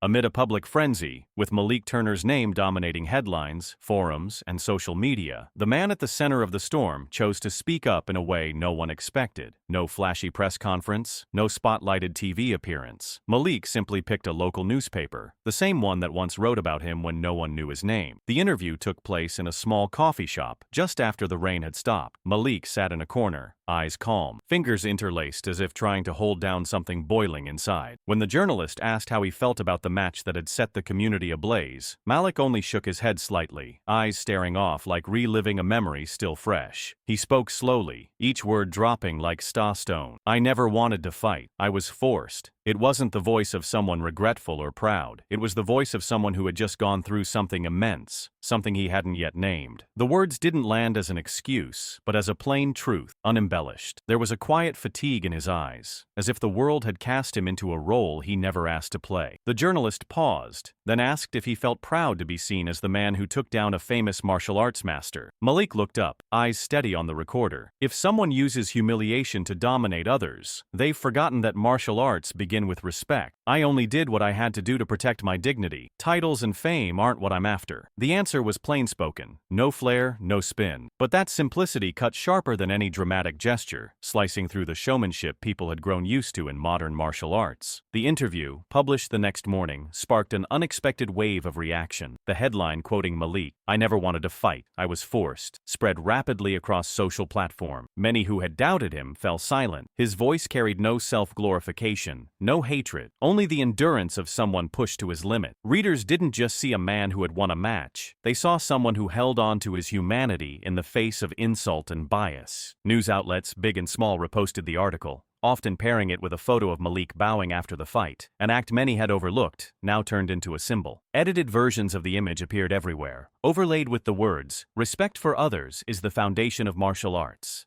It became a source of inspiration not only for martial artists, but also for teachers, social activists, and everyday workers. People who, in his words, found something of themselves. On Twitter, the hashtag number #RespectIsMartialArt exploded unexpectedly. A wave of personal stories poured in, from students who had been bullied, employees who were disrespected, to people who had once stayed silent in the face of injustice. These posts were more than just confession. They were thank you notes to Malik for speaking up on their behalf, for standing tall with quiet strength. On TikTok, clips of his statement were set to gentle music. Those videos gained millions of views and thousands of comments filled with tear emojis and admissions like, "Keep rewatching this because it makes me believe I deserve respect too." National media outlets began to take notice. One standout article described Malik Turner as the man who reminded the world what martial arts truly means. The writer pointed out that in an era obsessed with fame and power, it was calm and character that turned a janitor, a regular doorman, into a global icon. Malik never sought to be celebrated. He held no press conferences, wrote no books, and launched no YouTube channel. He spoke up once, at the right moment, in the right way. The impact spread so far that a Japanese martial arts master wrote, "This is the spirit of Bushido we've always taught, but sometimes even we forget in practice." A European boxer shared, "I read Malik Malik's story and saw myself in it. I've also been disrespected, and now I know what I have to do. Human rights and anti-discrimination groups quickly incorporated Malik's image into their campaigns. Flyers, infographics, and inspirational posts, all of them quoted his words as a slogan. At the dojo where it all began, the atmosphere had clearly shifted. After Malik's message went viral, many students began opening up about their own views. They said Malik wasn't just the one who won the match. He was the one who preserved the soul of martial arts. Some who had once stayed silent about arrogant behavior from certain instructors now found the courage to speak up. The training environment gradually returned to its core, not a battleground of authority, but a space for learning respect, humility, and personal growth. Ethics classes at several high schools began using clips of Malik's speech in their lessons. Teachers asked students to discuss, what is true strength? The answers varied, but most circled around the idea that the greatest strength lies in calm restraint, not violent reaction. Students, raised in the age of social media, realize that being loud isn't the only way to be heard. Sometimes a single sentence, spoken by the right person at the right time, is enough to move an entire society. Malik Turner never called himself a hero. He still does the same job, still comes and goes in silence. But his image is no longer that of a janitor. In the eyes of the public, he is a symbol of integrity and resilience. People call him by many names: the guardian of martial arts spirit, the one who reminds us justice still exists, or simply Malik, a name that now carries a message of its own. From what seemed like a meaningless fight in a small dojo, Malik Turner's story has become a global reminder of human dignity. He needs no spotlight, no title, because true strength does not lie in the punch, but in the reason we throw it. And if that reason is to defend one's dignity, then it is a victory in every sense. No blood needs to spill. No one needs to scream. Just one action taken at the right moment, and one honest sentence can be enough to change how the world sees power and fairness. And so, Malik Turner did not just enter the memory of those who witnessed the fight. He found a place in the minds of millions more. Those who once felt small in a loud society. Those who stayed quiet in the face of injustice. He is the symbol the community chose to hold on to and pass along, like a flame that never goes out.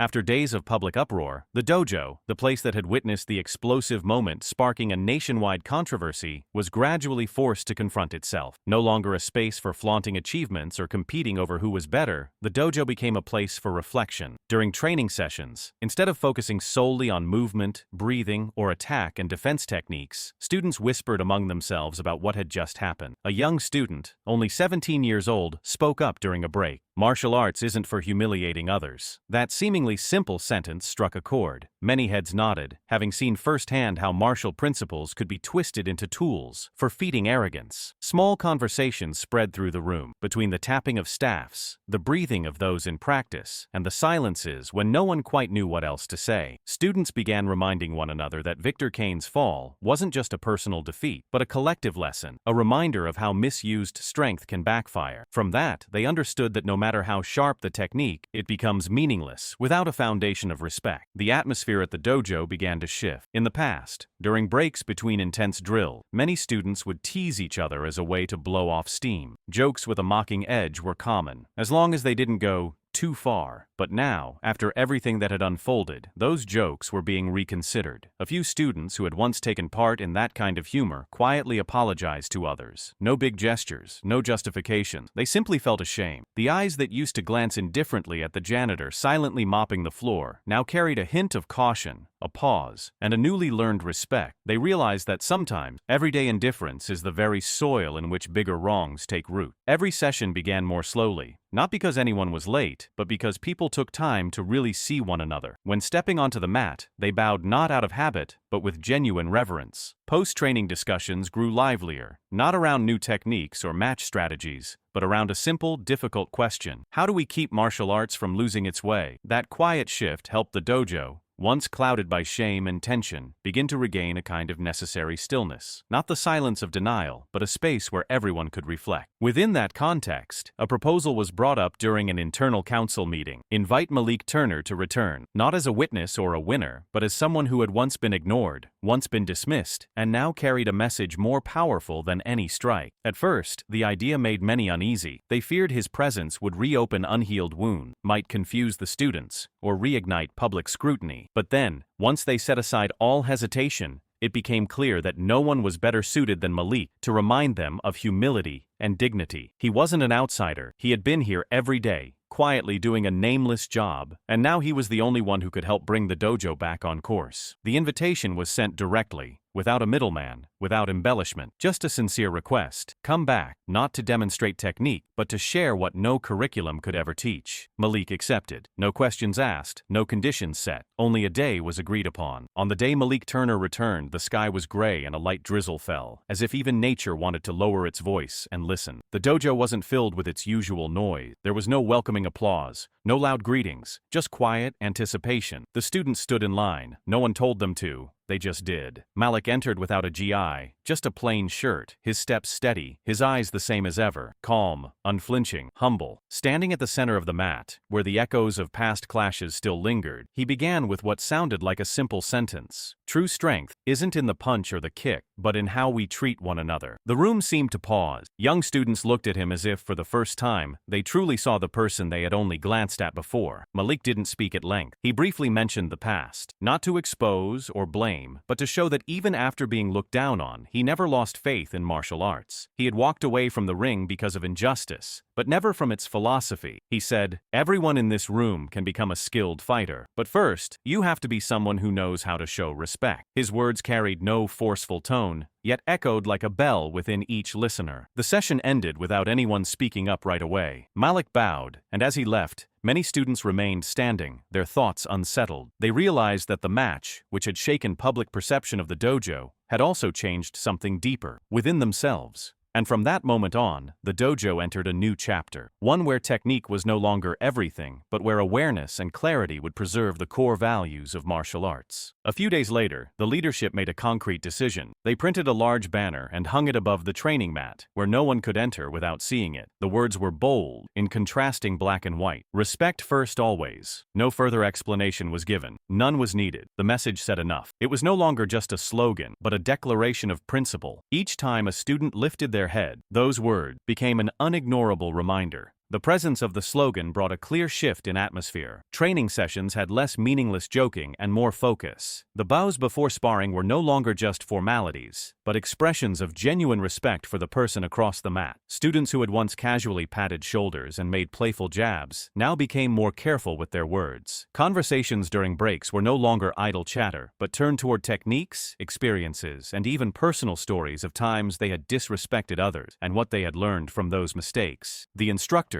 once primarily responsible for teaching technique, also changed their approach. They began placing more emphasis on spirit. At the end of each session, many of them would point to the banner and ask, "You fought well today, but can you carry this message with you when you leave the dojo?" Questions like that planted new ways of thinking, where martial arts was no longer confined to the training mat but extended into how students lived beyond it. Each small shift, like a brick, gradually rebuilt the foundation of an environment that had once been shaken. For younger students, the new slogan became an anchor. Every time they looked up, they didn't just remember the fight, they remembered a person, Malik Turner, and what he stood for. They no longer wanted to learn martial arts just to win, but to become someone of value. The connection between students grew stronger with each session. Handshakes after sparring matches were no longer awkward, but sincere. Some students copied the slogan, stuck it on their notebooks, and on their personal lockers, as a daily promise to themselves. Respect first, always. Slowly grew beyond an internal message. It became the new identity of the dojo. Visitors didn't need lengthy explanation. They could feel the difference in how people acted. Some who had once been left out of disappointment returned because they saw a place that had changed. Not because the techniques had improved, but because the people had found their values again. And that proved Malik Turner's takedown wasn't just the end of an arrogant act. It was the beginning of a new journey, one where respect became essential if martial arts were to remain true to itself. In the days that followed, posters of Malik were voluntarily printed and hung on the dojo walls by students. Beneath the photo were small words. Strength begins with humility. Some parents, while picking up their children, noticed clear changes. Not just in physical ability, but in how their kids behaved and treated others. One parent once approached the coaching staff with tears in her eyes and said, "My child used to be defiant and bullied others. Now he apologized to me and said, 'I understand why I was wrong.' No technique alone could do that. That kind of change can only come from a moral reckoning." The words Malik once spoke did not stay confined to the dojo. They began to spread to other training centers. Several dojos in nearby cities sent invitations for him to come and speak. Videos of his talk were incorporated incorporated into ethics and life skills classes. An elderly martial arts master who had once taught Victor Kane wrote on a martial arts forum, "We forgot that a martial arts teacher does not only teach how to strike, but how to be a person." That confession received thousands of shares and messages of agreement. Malik Turner no longer appeared often. He continued living quietly, turning down interview offers and commercial partnerships. But his name was still mentioned, not as the man who won a fight, but as the one who reignited a sense of moral purpose in a community that had gone cold. Those who had witnessed that moment, who had read the story, now carried a different kind of question. Not, how do I become stronger than others? But, how do I become strong without causing harm? After the dojo hung the new slogan, and the atmosphere inside changed dramatically, the story didn't stay within four walls. It quickly became a topic that schools began incorporating into lessons and assemblies, not through thick textbooks or dry lectures, but through a real event, a real person, a man without flashy titles, not from a prominent background, whose actions awakened the most fundamental ideas about dignity and strength. Some teachers shared that students themselves brought up the video and Malik Turner's speech when discussing the meaning of respect. Hands went up, eyes lit up,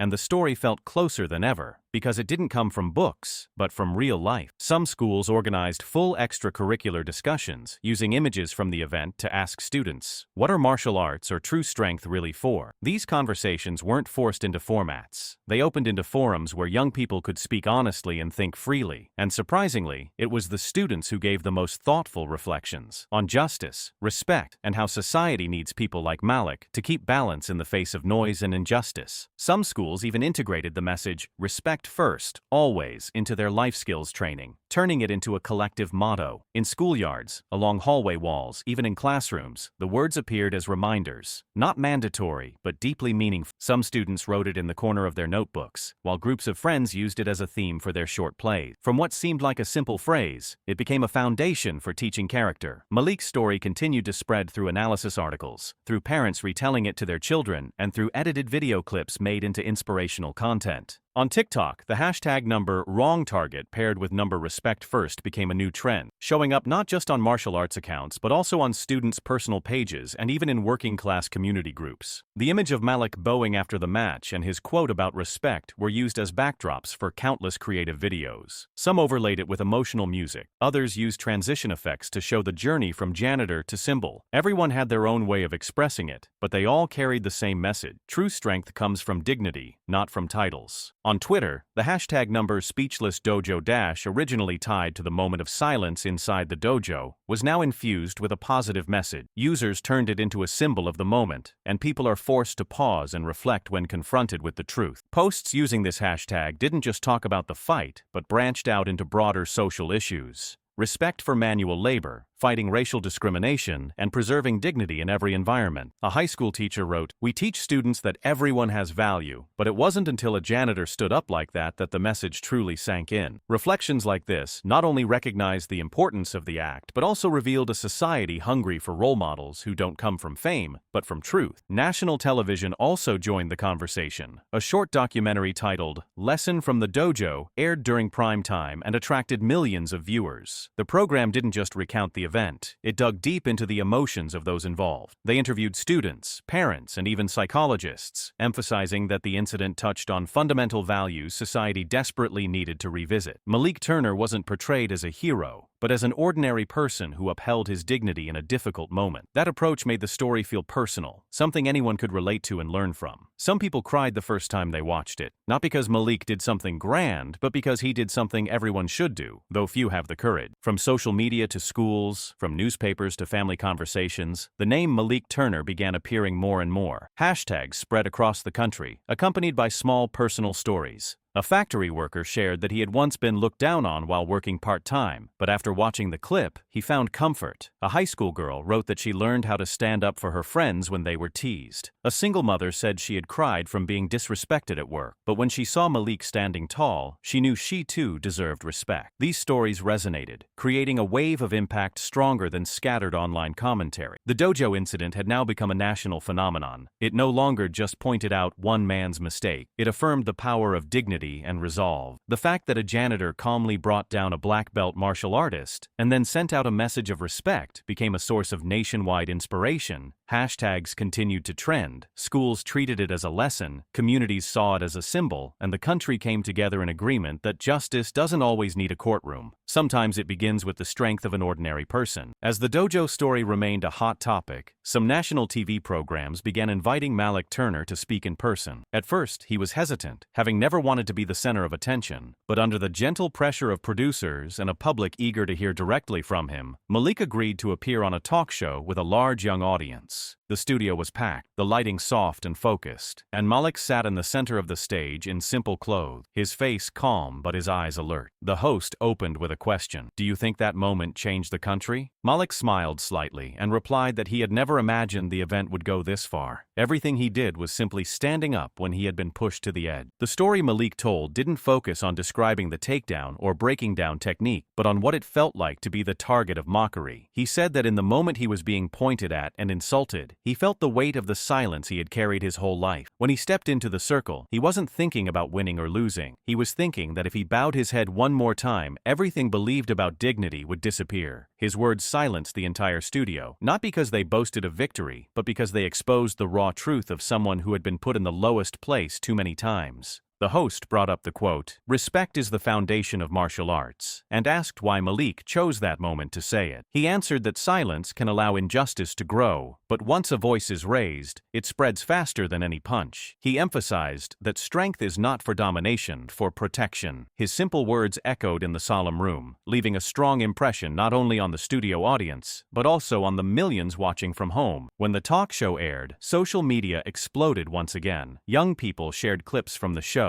especially the moment Malik said, "You don't have to be a fighter to understand that respect is the greatest strength." That sentence was printed on background, paired with his face, and spread across platforms at lightning speed. Many students began using it as a personal motto, posting it on their profiles as a declaration of values. School sports clubs played that video at the start of training sessions, turning Malik into a model of resilience and principle. Many young people wrote that they saw themselves reflected in Malik's story. One university student shared that he had been looked down on by teammates because of his poor background. But after hearing Malik, he realized that staying silent forever wasn't a solution. A female student wrote that when she saw Malik standing in the circle, surrounded by mocking eyes, she thought of the moment her classmates made fun of her in class, and from that found the courage to speak up. These stories kept coming, turning Malik into a symbol that young people chose to honor, without any promotion needed. Universities quickly began inviting Malik to speak in person. Though he wasn't a professional speaker, the sincerity in every word held students' full attention. He often opened with a simple question: "What do you think strength is really for?" And the quiet that followed gave space for real thought. Students saw him as a living example, someone who didn't need the spotlight, but still taught a lesson no textbook could deliver. When the talk show came to a close, its impact continued to spread for weeks afterward. Discussions in classrooms, clubs, and even online kept circling back to Malik as a shining example. Young people looked to him for guidance, and he became a symbol not because he sought it, but because he had lived by a simple principle: to hold on to dignity, no matter the circumstance. That very choice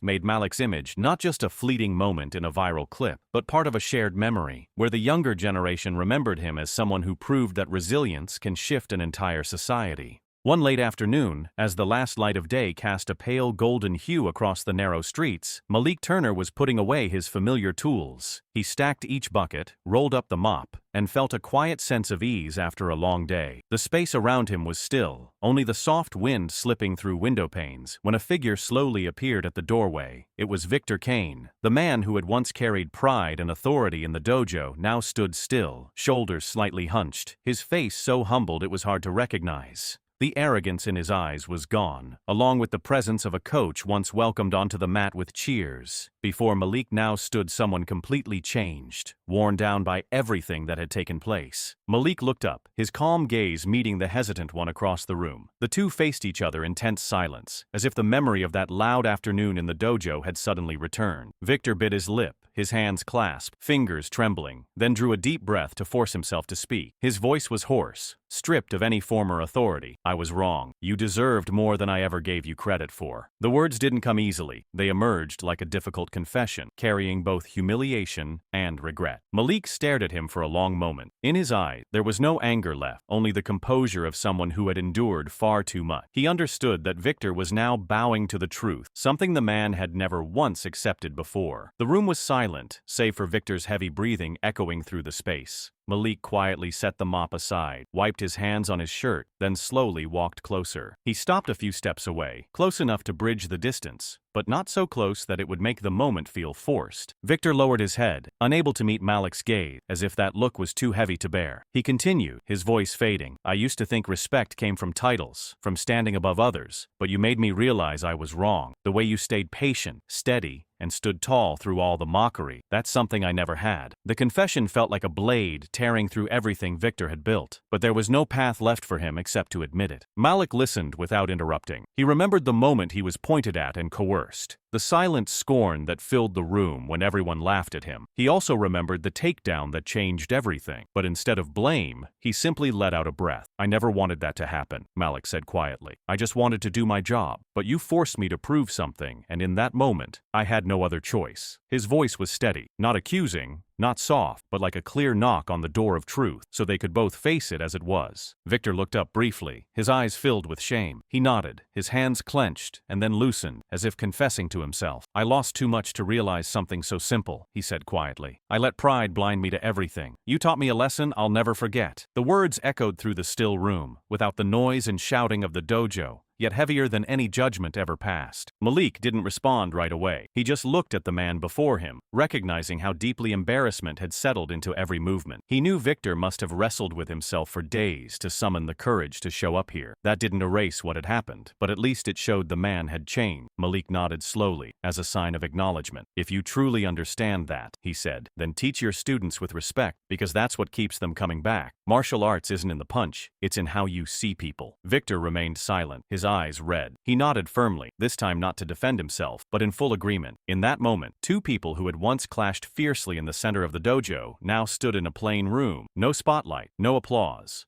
but with a truth more powerful than ever before. Malik remained calm, while Victor bowed his head lower, as if finally accepting that he had lost the biggest fight of all, the fight against his own ego. The meeting ended in silence. Victor turned toward the door, his steps slow and heavy, but different from the arrogance he once carried. This time, he walked like someone who had been awakened. Malik stood watching, his heart no longer burdened. He knew the road ahead was still long, but at least a part of the past had been closed. And in that glowing late afternoon light, the words, "I was wrong, you deserved more than I thought," still echoed in his mind. Proof that even those who once lost their way could find the right path again, if they had the courage to face the truth. After hearing Victor's confession, Malik Turner remained composed. He didn't let that regret soften him, nor did he allow old anger to return. In that moment, he chose to look Victor in the eye, his voice low and firm, like a blade cutting to the core of the matter. "What matters is you don't repeat it." The sentence was brief, but carried more weight than any lecture. It wasn't full forgiveness, nor total rejection, but a clear line drawn. One Victor would have to decide how to move beyond. As the sound of those final words faded, the room fell back into silence. Malik did not extend his hand either. No handshake took place, because he knew a gesture like that could be misinterpreted as easy reconciliation. What he needed was not a symbolic handshake, but real actions in the future. He let silence become the wall between them, letting Victor's nod serve as the final answer. In that moment, the distance between them was not a few steps, but an entire journey of mistakes, regret, and lessons learned. The air in the room seemed frozen. Both men stood still, neither speaking another word, because saying more would have been unnecessary. Malik remained upright, his eyes steady, while Victor's lips stayed pressed shut, his face lowered toward the floor. The ticking of the wall clock echoed softly, marking each beat of the heavy tension. In that silence, an invisible thread was tied, not out of closeness, but out of a truth that had finally been accepted. Victor understood that Malik would not offer immediate forgiveness, and he knew it was deserved. Forgiveness is not a gift the one at fault can demand. It only comes when actions change long enough to prove their worth. Victor's silent nod was not to seek comfort, but to promise himself that he would not walk the same path again. Malik recognized that, and he didn't need to hear anything more. At the moment they parted, Malik took a step back, his gaze following Victor without tension. He simply stood there, calm like a mountain unmoved, letting the other man walk away. Victor turned, his steps slow, shoulders heavy as if carrying the weight of his past. He did not look back, nor did he expect Malik to call out to him. There was no handshake, no farewell, only a silence etched in place like a final mark. At the door, Victor paused for a few seconds. He gave one last gentle nod, like a final promise to Malik, then stepped outside, letting the evening light swallow his silhouette. Malik stood in the room, hearing the door close, and felt a part of his burden lift. He knew that while the past could not be erased, this honest confrontation might open the way to a different beginning. That silence, to Malik, meant more than any apology ever could. It proved that sometimes words are not enough, only actions can make amends. And for Victor, bowing his head in silence was the only way to hold on to what little dignity remained. The meeting ended without noise, but its echo would remain for a long time, a milestone neither of them would ever forget. Even after the echoes of the match had faded within the dojo, the story continued to grow in society. The name Malik Turner was no longer tied only to a janitor or an unwilling fighter. It became a symbol of resilience and fairness. For that reason, many social organizations and universities reached out, hoping he would come speak in person about his experience. At first, Malik was hesitant. He wasn't used to standing on a stage in front of hundreds, even thousands of people. But he soon realized that silence was no longer an option. He nodded and agreed, and his first talk was held in a large auditorium at a prestigious university, where the seats filled early and completely. The atmosphere that day was unlike any ordinary event. Students, professors, and even parents attended. Many of them had no prior interest in martial arts, but were eager to hear from the man who had sparked weeks of national conversation. When Malik stepped onto the stage, the entire room rose in a long round of applause. He wore a simple shirt, his face calm and unassuming, but that simplicity made him stand out more than anyone. The moderator gave a brief introduction and stepped aside, leaving Malik to begin his story. He spoke in a low, measured voice, each word clear. Respect does not depend on job or skin color. The words echoed, and the hall fell completely silent. Malik didn't use flowery language or complicated theory. He spoke from experience. He shared how, for years, he was treated as an outsider, seen as someone doing menial work, unworthy of sharing a table with people who held titles or wore ranks. But when he was forced to confront Victor, he realized that if he bowed one more time, the little respect he still had would disappear completely. That was when he understood that equality wasn't about position, but about how people choose to see one another. He went on to share small moments from his life. He talked about his first day at the dojo as a cleaning staff member, how people's eyes glanced past him as if he didn't exist. He recalled overhearing a group of students whisper, calling him the shadow of the floor, and how deeply that moment stayed with him. But Malik didn't tell these stories with bitterness. He spoke with calm, to highlight that quiet contempt carries more weight than any punch. The entire audience listened closely. Some lowered their heads, realizing they had, at times, acted just like those students. Then Malik shared what he had learned. Respect doesn't require the approval of the majority. It starts from within. He emphasized, if you don't look down on your own work, it becomes harder for others to strip you of your worth. But if you accept silence, if you treat contempt as normal, then injustice will keep growing. Those words made many students in the room nod, because they struck at a common fear of youth, the fear of being disrespected, of being left behind. Malik didn't offer a formula for success. He simply made clear that holding on to dignity is the most powerful weapon anyone can have. The more he spoke, the steadier Malik's voice became, and the clearer his eyes shone. He didn't rally the crowd, didn't stir up false emotion, but the truth in his words made people see themselves in his story. Every time he paused, the hall fell silent, broken only by the rush of pens scribbling notes and the faint clicks of recording devices. He described the moment in the dojo's circle, when Victor mocked him, and the whole class laughed along. Then, just seconds later, the space fell into absolute silence as Malik brought his opponent down. He ended with this. It wasn't the takedown that silenced the room. It was the truth. Dignity cannot be trampled. The speech lasted nearly an hour, but no one left their seat. When Malik finished, the auditorium erupted in applause, many rising to their feet, the sound thunderous, as if to return the respect they had once forgotten to give people like him. On social media, clips from the speech spread at lightning speed. The phrase, "Respect does not depend on job or skin color," became a new slogan, printed on posters, t-shirts, and even on the covers of student notebooks. Human rights organizations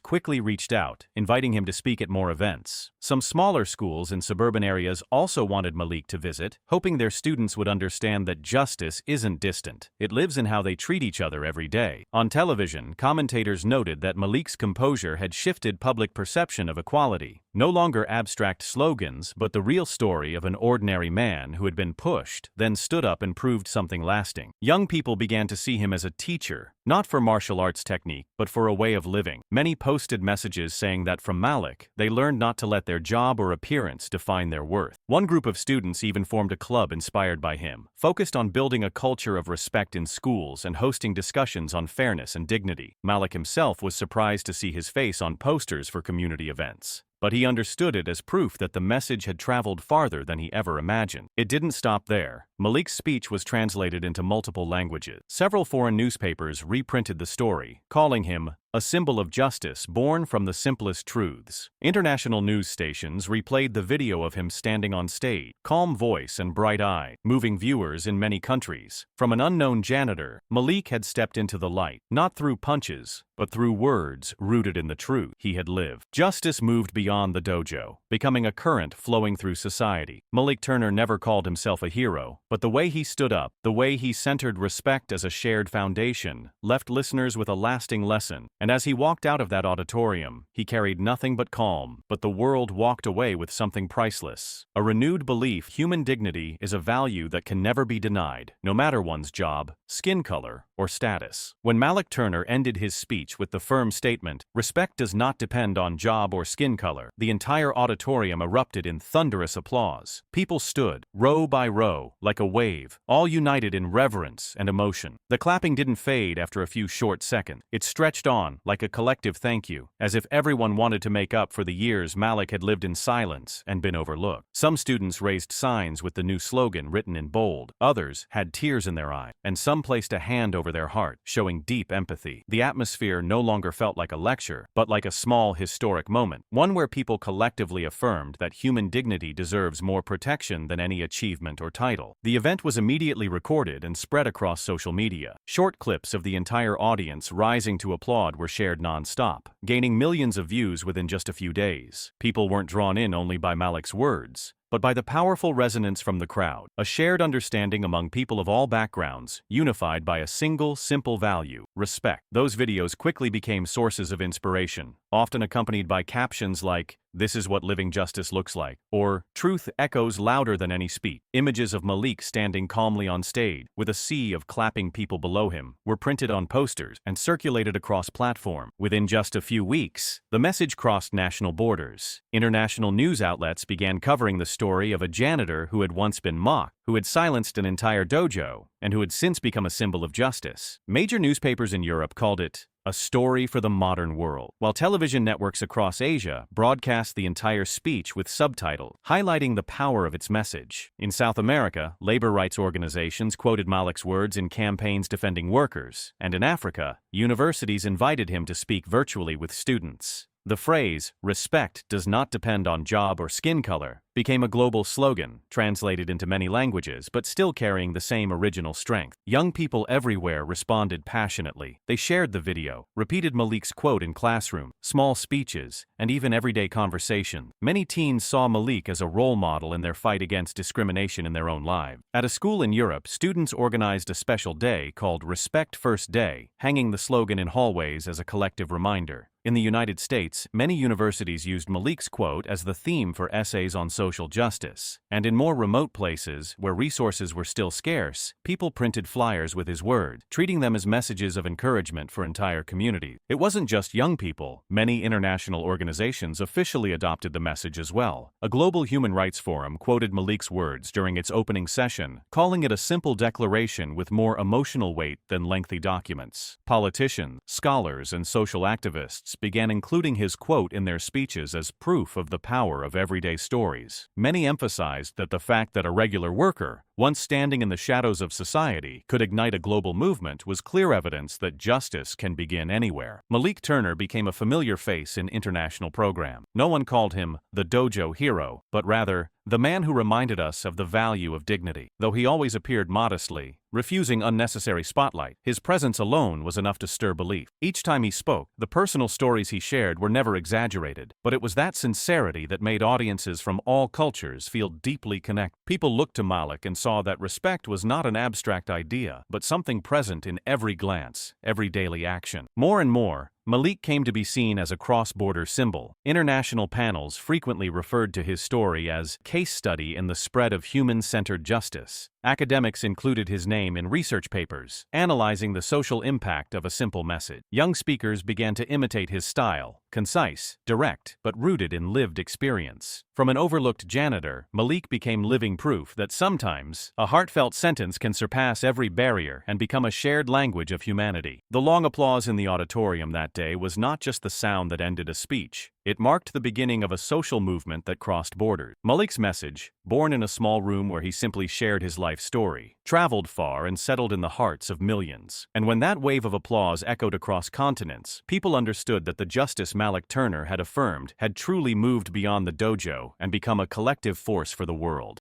As time passed, the dojo where it all began was no longer the same. The room that once echoed with mockery and dismissive glances was now filled with discipline and respect. On the main wall, next to the certificates and awards that were once the dojo's pride, the leadership had hung a large photo of Malik Turner. It was not a picture of him performing the takedown, or of the moment Victor Kane fell. It was the image of him bowing his head in heavy silence. That moment was chosen as the symbol because it reminded everyone that true strength lies not in the punch, but in the calm with which one holds on to dignity. Beneath the photo, a clear line of text reads, "Respect first, always." The slogan had become the dojo's official creed, repeated in every session, every lesson, as a vow never to let history repeat itself. New students were introduced to Malik's story as a required part of their training journey. No one disrespected the janitor's work anymore. No one dared to speak insults, because they knew it was past arrogance that had cost the dojo its honor. Training sessions were held with a more serious tone, and instructors emphasized the development of character alongside skill. From the beginning, children were reminded that martial arts was not a tool for superiority, but a path to learning respect for oneself and others. Change spread from the smallest details. The bows became solemn, sparring matches were carried out in a spirit of learning, and even casual conversations shed their careless teasing. The dojo had been reborn, a new entity matured by a painful fall. Meanwhile, Victor Kane quietly vanished from the martial arts world. He no longer appeared at tournaments, seminars, or the events where he once occupied front-row seats. Those who once called him a colleague stopped mentioning his name, and the media no longer followed him, knowing that his image had collapsed beyond repair. Some rumors said he left the city, living reclusively elsewhere, avoiding all eyes. But wherever he was, in martial arts circles, the name Victor remained only as a cautionary tale about arrogance and the consequences of using power to demean others. He had exited the stage, leaving behind a void filled by the change and clarity Malik brought. What's notable is that his disappearance only reinforced the story's power. People came to realize that no position is untouchable, no title strong enough to conceal the truth. Victor Kane had once been a respected coach, but in a single moment, pride had sent him to the bottom. His vanishing acted as a quiet warning, reminding all that the martial path leaves no room for ego. In contrast, Malik Turner, once on the margins, now stood at the center, as proof that dignity can lift a person to their feet, even when they are the most disregarded. The story did not end with a photo on the wall or the disappearance of a coach. It became a collective memory, a legacy passed down through each generation of students. People spoke of Malik not just as a janitor or a former amateur fighter, but as someone who forced society to reconsider the meaning of respect. The lessons he left behind did not need to be written into a curriculum, because they were already etched in the minds of those who witnessed them, and even those who only heard them told. To the students, Malik became a living example, not because of any victory, but because he taught them that justice can sometimes begin with one person who stands up when being looked down on. Beyond the dojo, the story continued to be referenced in social forums, school discussions, and community dialogue. People use the dojo as an example to prove that any institution, big or small, can change when forced to confront the truth. Many places began hanging the slogan, "Respect first, always," as a shared reminder. Malik no longer needed to appear at every event, because his image and message were strong enough to live on in the public consciousness. The justice he represented had moved beyond one mat, beyond the walls of the dojo, to become a seed planted in the community's awareness. Malik still chose a simple life, never seeking the spotlight. He continued his daily work, but now, each step he took was seen differently. People no longer looked at him as a janitor, but as a man who stood tall on the strength of his dignity. Malik didn't need to say much. His actions had already said enough. His presence alone was a reminder that anyone, no matter their position, can become a symbol if they hold firm to their value. In the end, looking back on the entire journey, from the moment Victor Kane arrogantly pointed and mocked to the day the dojo hung Malik's photo as a guiding image, the story settled into place like a closed circle. It began with contempt, passed through tense silence, exploded into a takedown that stunned society, and finally crystallized into a lasting lesson. True strength does not lie in imposed power, but in quiet respect. Victor disappeared, taking the shadow of the past with him, while Malik remained, a living symbol of justice and dignity. And from that point on, justice was no longer confined to the dojo. It spread outward, touching every heart that believed dignity is a value no one has the right to deny. After all the upheaval, Malik Turner still chose to return to his familiar work. He declined commercial offers, refused the glitzy world others were eager to usher him into, and quietly resumed his routine, with his mop, his bucket, and the long hallways that needed to stay clean. But now, that image was no longer seen with contempt. When Malik walked by, people nodded in greeting, students bowed with genuine respect, and even the parents picking up their children gave him a calm, reverent look, as if bowing to someone who had changed the entire space. Malik needed no praise, because the calm in his eyes already made clear that he knew exactly where true value lay. On late afternoon, when sunlight streamed through the windows and reflected on the spotless mats, Malik still moved steadily, mopping the floors 1 meter at a time as he always had. But now, each motion felt like a quiet reminder that justice does not always thunder from a grand stage, but sometimes lives in the silent perseverance of an ordinary person. He no longer felt beneath others, nor did he see himself as a symbol. He simply lived as he always had, letting respect become a natural part of every action. The serenity in his eyes was the clearest proof true victory does not come from taking someone down, but from preserving one's dignity. The dojo changed, the community changed, but Malik remained the same, the quiet janitor, not trying to become anyone else. That made his story even more powerful. Many had expected him to use the opportunity to change his life, but he chose to return to simple work, as if to affirm that dignity is not tied to title or fame. That choice earned even greater respect from both students and society, as they understood that he had proven justice is not about recognition, but about sincerity in daily life. New students entering the dojo would often see Malik's photo on the wall and ask their instructors about the story behind it. And after hearing it, they would turn to look at the man still cleaning the corner of the room, eyes calm and clear, and they would bow. It was a form of acknowledgement that needed no words. His story did not have to be repeated with exaggeration, because his daily presence alone was enough to remind everyone that justice and dignity are never separate. Outside in the world, organizations still invited Malik to speak, but he was selective. He went only to places where he was truly needed, where young people needed to hear that they are not defined by how others see them. He repeated a simple message: strength is not in the black belt, but in respect. That sentence rang out, not flashy, but deeply resonant. The audience understood it not just intellectually, but emotionally, because they knew Malik was speaking from lived truth, not doctrine. Each time that sentence was repeated, it became the closing note of his story, a living legacy. No one argued anymore about who was right or wrong in that match years ago, because all understood that the real battle had been between arrogance and resolve, and respect had won. Malik did not need to hold a black belt in his hand, because he had shown that a belt is just a strip of cloth without character. Whether people left the auditorium, stepped out of the dojo, or simply saw him cleaning a hallway, they carried that reminder in their hearts. And so, the story closed with a simple image: a janitor with peaceful eyes, hands continuing the usual work, surrounded by a community that had changed how it saw. On the dojo wall beneath the photo of Malik bowing, the words remained clear: respect first, always. Out there in countless articles, conversation, and in the memories of those who witnessed it, Malik's final message echoed: strength is not in the black belt, but in respect. And that message, simple but enduring, became the final distillation of a journey the whole society would continue to remember. The story began with what seemed like an ordinary incident inside a dojo long known for its discipline and seriousness. Malik Turner, a quiet janitor tasked with cleaning, suddenly became the target of ridicule when Victor Kane, a renowned black belt master, decided to turn him into entertainment for his students. What started as a seemingly harmless challenge quickly escalated into a chain of shocking events, shaking not only the reputation of one man, but also opening a wide public debate on respect, dignity, and the true meaning of martial arts. In the moment he was forced into the ring, Malik was not seeking victory. He was simply trying to preserve the peace within himself, but it was that very calmness that stunned the entire room. When Victor launched his attack, Malik responded not with overwhelming force, but with precise technique and rare composure. That takedown did not just bring the master to the mat, it silenced the entire dojo. A heavy silence fell over everyone, like like a sudden awakening to the truth that dignity cannot be buried by mockery. The video capturing that moment spread quickly, triggering a flood of responses. At first, there was curiosity, then debate, and finally, a growing consensus that Malik Turner was not just a nameless figure, but a testament to a simple truth. As the media investigated, it was revealed that Malik had once been an amateur martial artist with notable achievements, but had been pushed aside due to racial prejudice. That truth only deepened the public's respect, because the takedown was not luck. It was the result of a long journey marked by injustice and quiet pain. Malik never boasted about his past, but once exposed, it transformed him into a new symbol of resilience. Meanwhile, Victor Kane faced collapse. His defense on social media that it was just playful training was quickly refuted by testimonies from former students. People recalled countless times he had humiliated others to maintain authority. The incident was no longer seen as an accidental fall, but as the inevitable outcome of years of unchecked arrogance. The dojo's governing board launched an investigation, and when the footage was played for all to see, there was no room for denial. In the end, Victor was suspended, then quietly disappeared from the martial arts world, leaving behind the empty shell of a once glorious name that now served only as a cautionary tale. From that small dojo, the story rippled across society. On various platforms, hashtags like WrongTarget, Speechless Dojo, and later Respect First became symbols of a movement. The public conversation moved beyond a single match to questions of inequality and the right to be respected regardless of job or skin color. Malik, with his calm demeanor, gradually became a speaker at events ranging from schools to major auditorium. He did not rally crowds or seek attention, but simply emphasized one basic truth: respect does not depend on your job or the color of your skin. Those words were quoted everywhere, printed on posters, and turned into slogans for many human rights campaigns. The peak of the story's spread came when Malik was invited to share his experience on a national talk show. There, he did not describe the techniques, but spoke about the feeling of being looked down on, about the heavy silence of the years spent on the sidelines. He affirmed that it was the moment he was cornered that made him realize he could no longer bow his head. The entire audience stood in prolonged applause, and that image quickly circulated worldwide. International media called him a symbol of justice from everyday life. Human rights organizations quoted his words in global forum, and young people looked to him as a model of resilience. But what made the story truly memorable was not the fame, but Malik's choice. He did not grasp at the spotlight or make himself the centerpiece of media attention. Instead, he returned to his daily janitorial duty. Still the same mornings cleaning the training floor, still the same afternoons inspecting the hallways, but now his gaze was calm and composed. Malik understood that value does not come from a black belt or a title, but from how people treat one another. The dojo changed, displaying his photo as a role model, reminding students that justice is not a distant concept. The story closed with a simple yet powerful message: strength does not lie in the black belt, but in respect. This was not just a lesson for those inside the dojo, but for society at large, because justice does not always arrive through the courts, but from the moment an ordinary person dares to stand up for dignity. It was Malik Turner's calmness that turned him into a symbol, reminding everyone that resilience can rise from the most unexpected places. The lessons drawn from this journey are deep and multi-layered. First, it shows that power and reputation, if not built on a foundation of respect, will collapse easily. Victor Kane had the black belt, had prestige, but arrogance dragged him into a spiral of self-destruction. In contrast, Malik Turner, despite holding a humble position, maintained his self-respect, and that alone made him the true victor. Second, the story reminds us that respect does not depend on background, skin color, or occupation. A janitor has as much dignity as anyone else, and when society forgets that, injustice inevitably follows.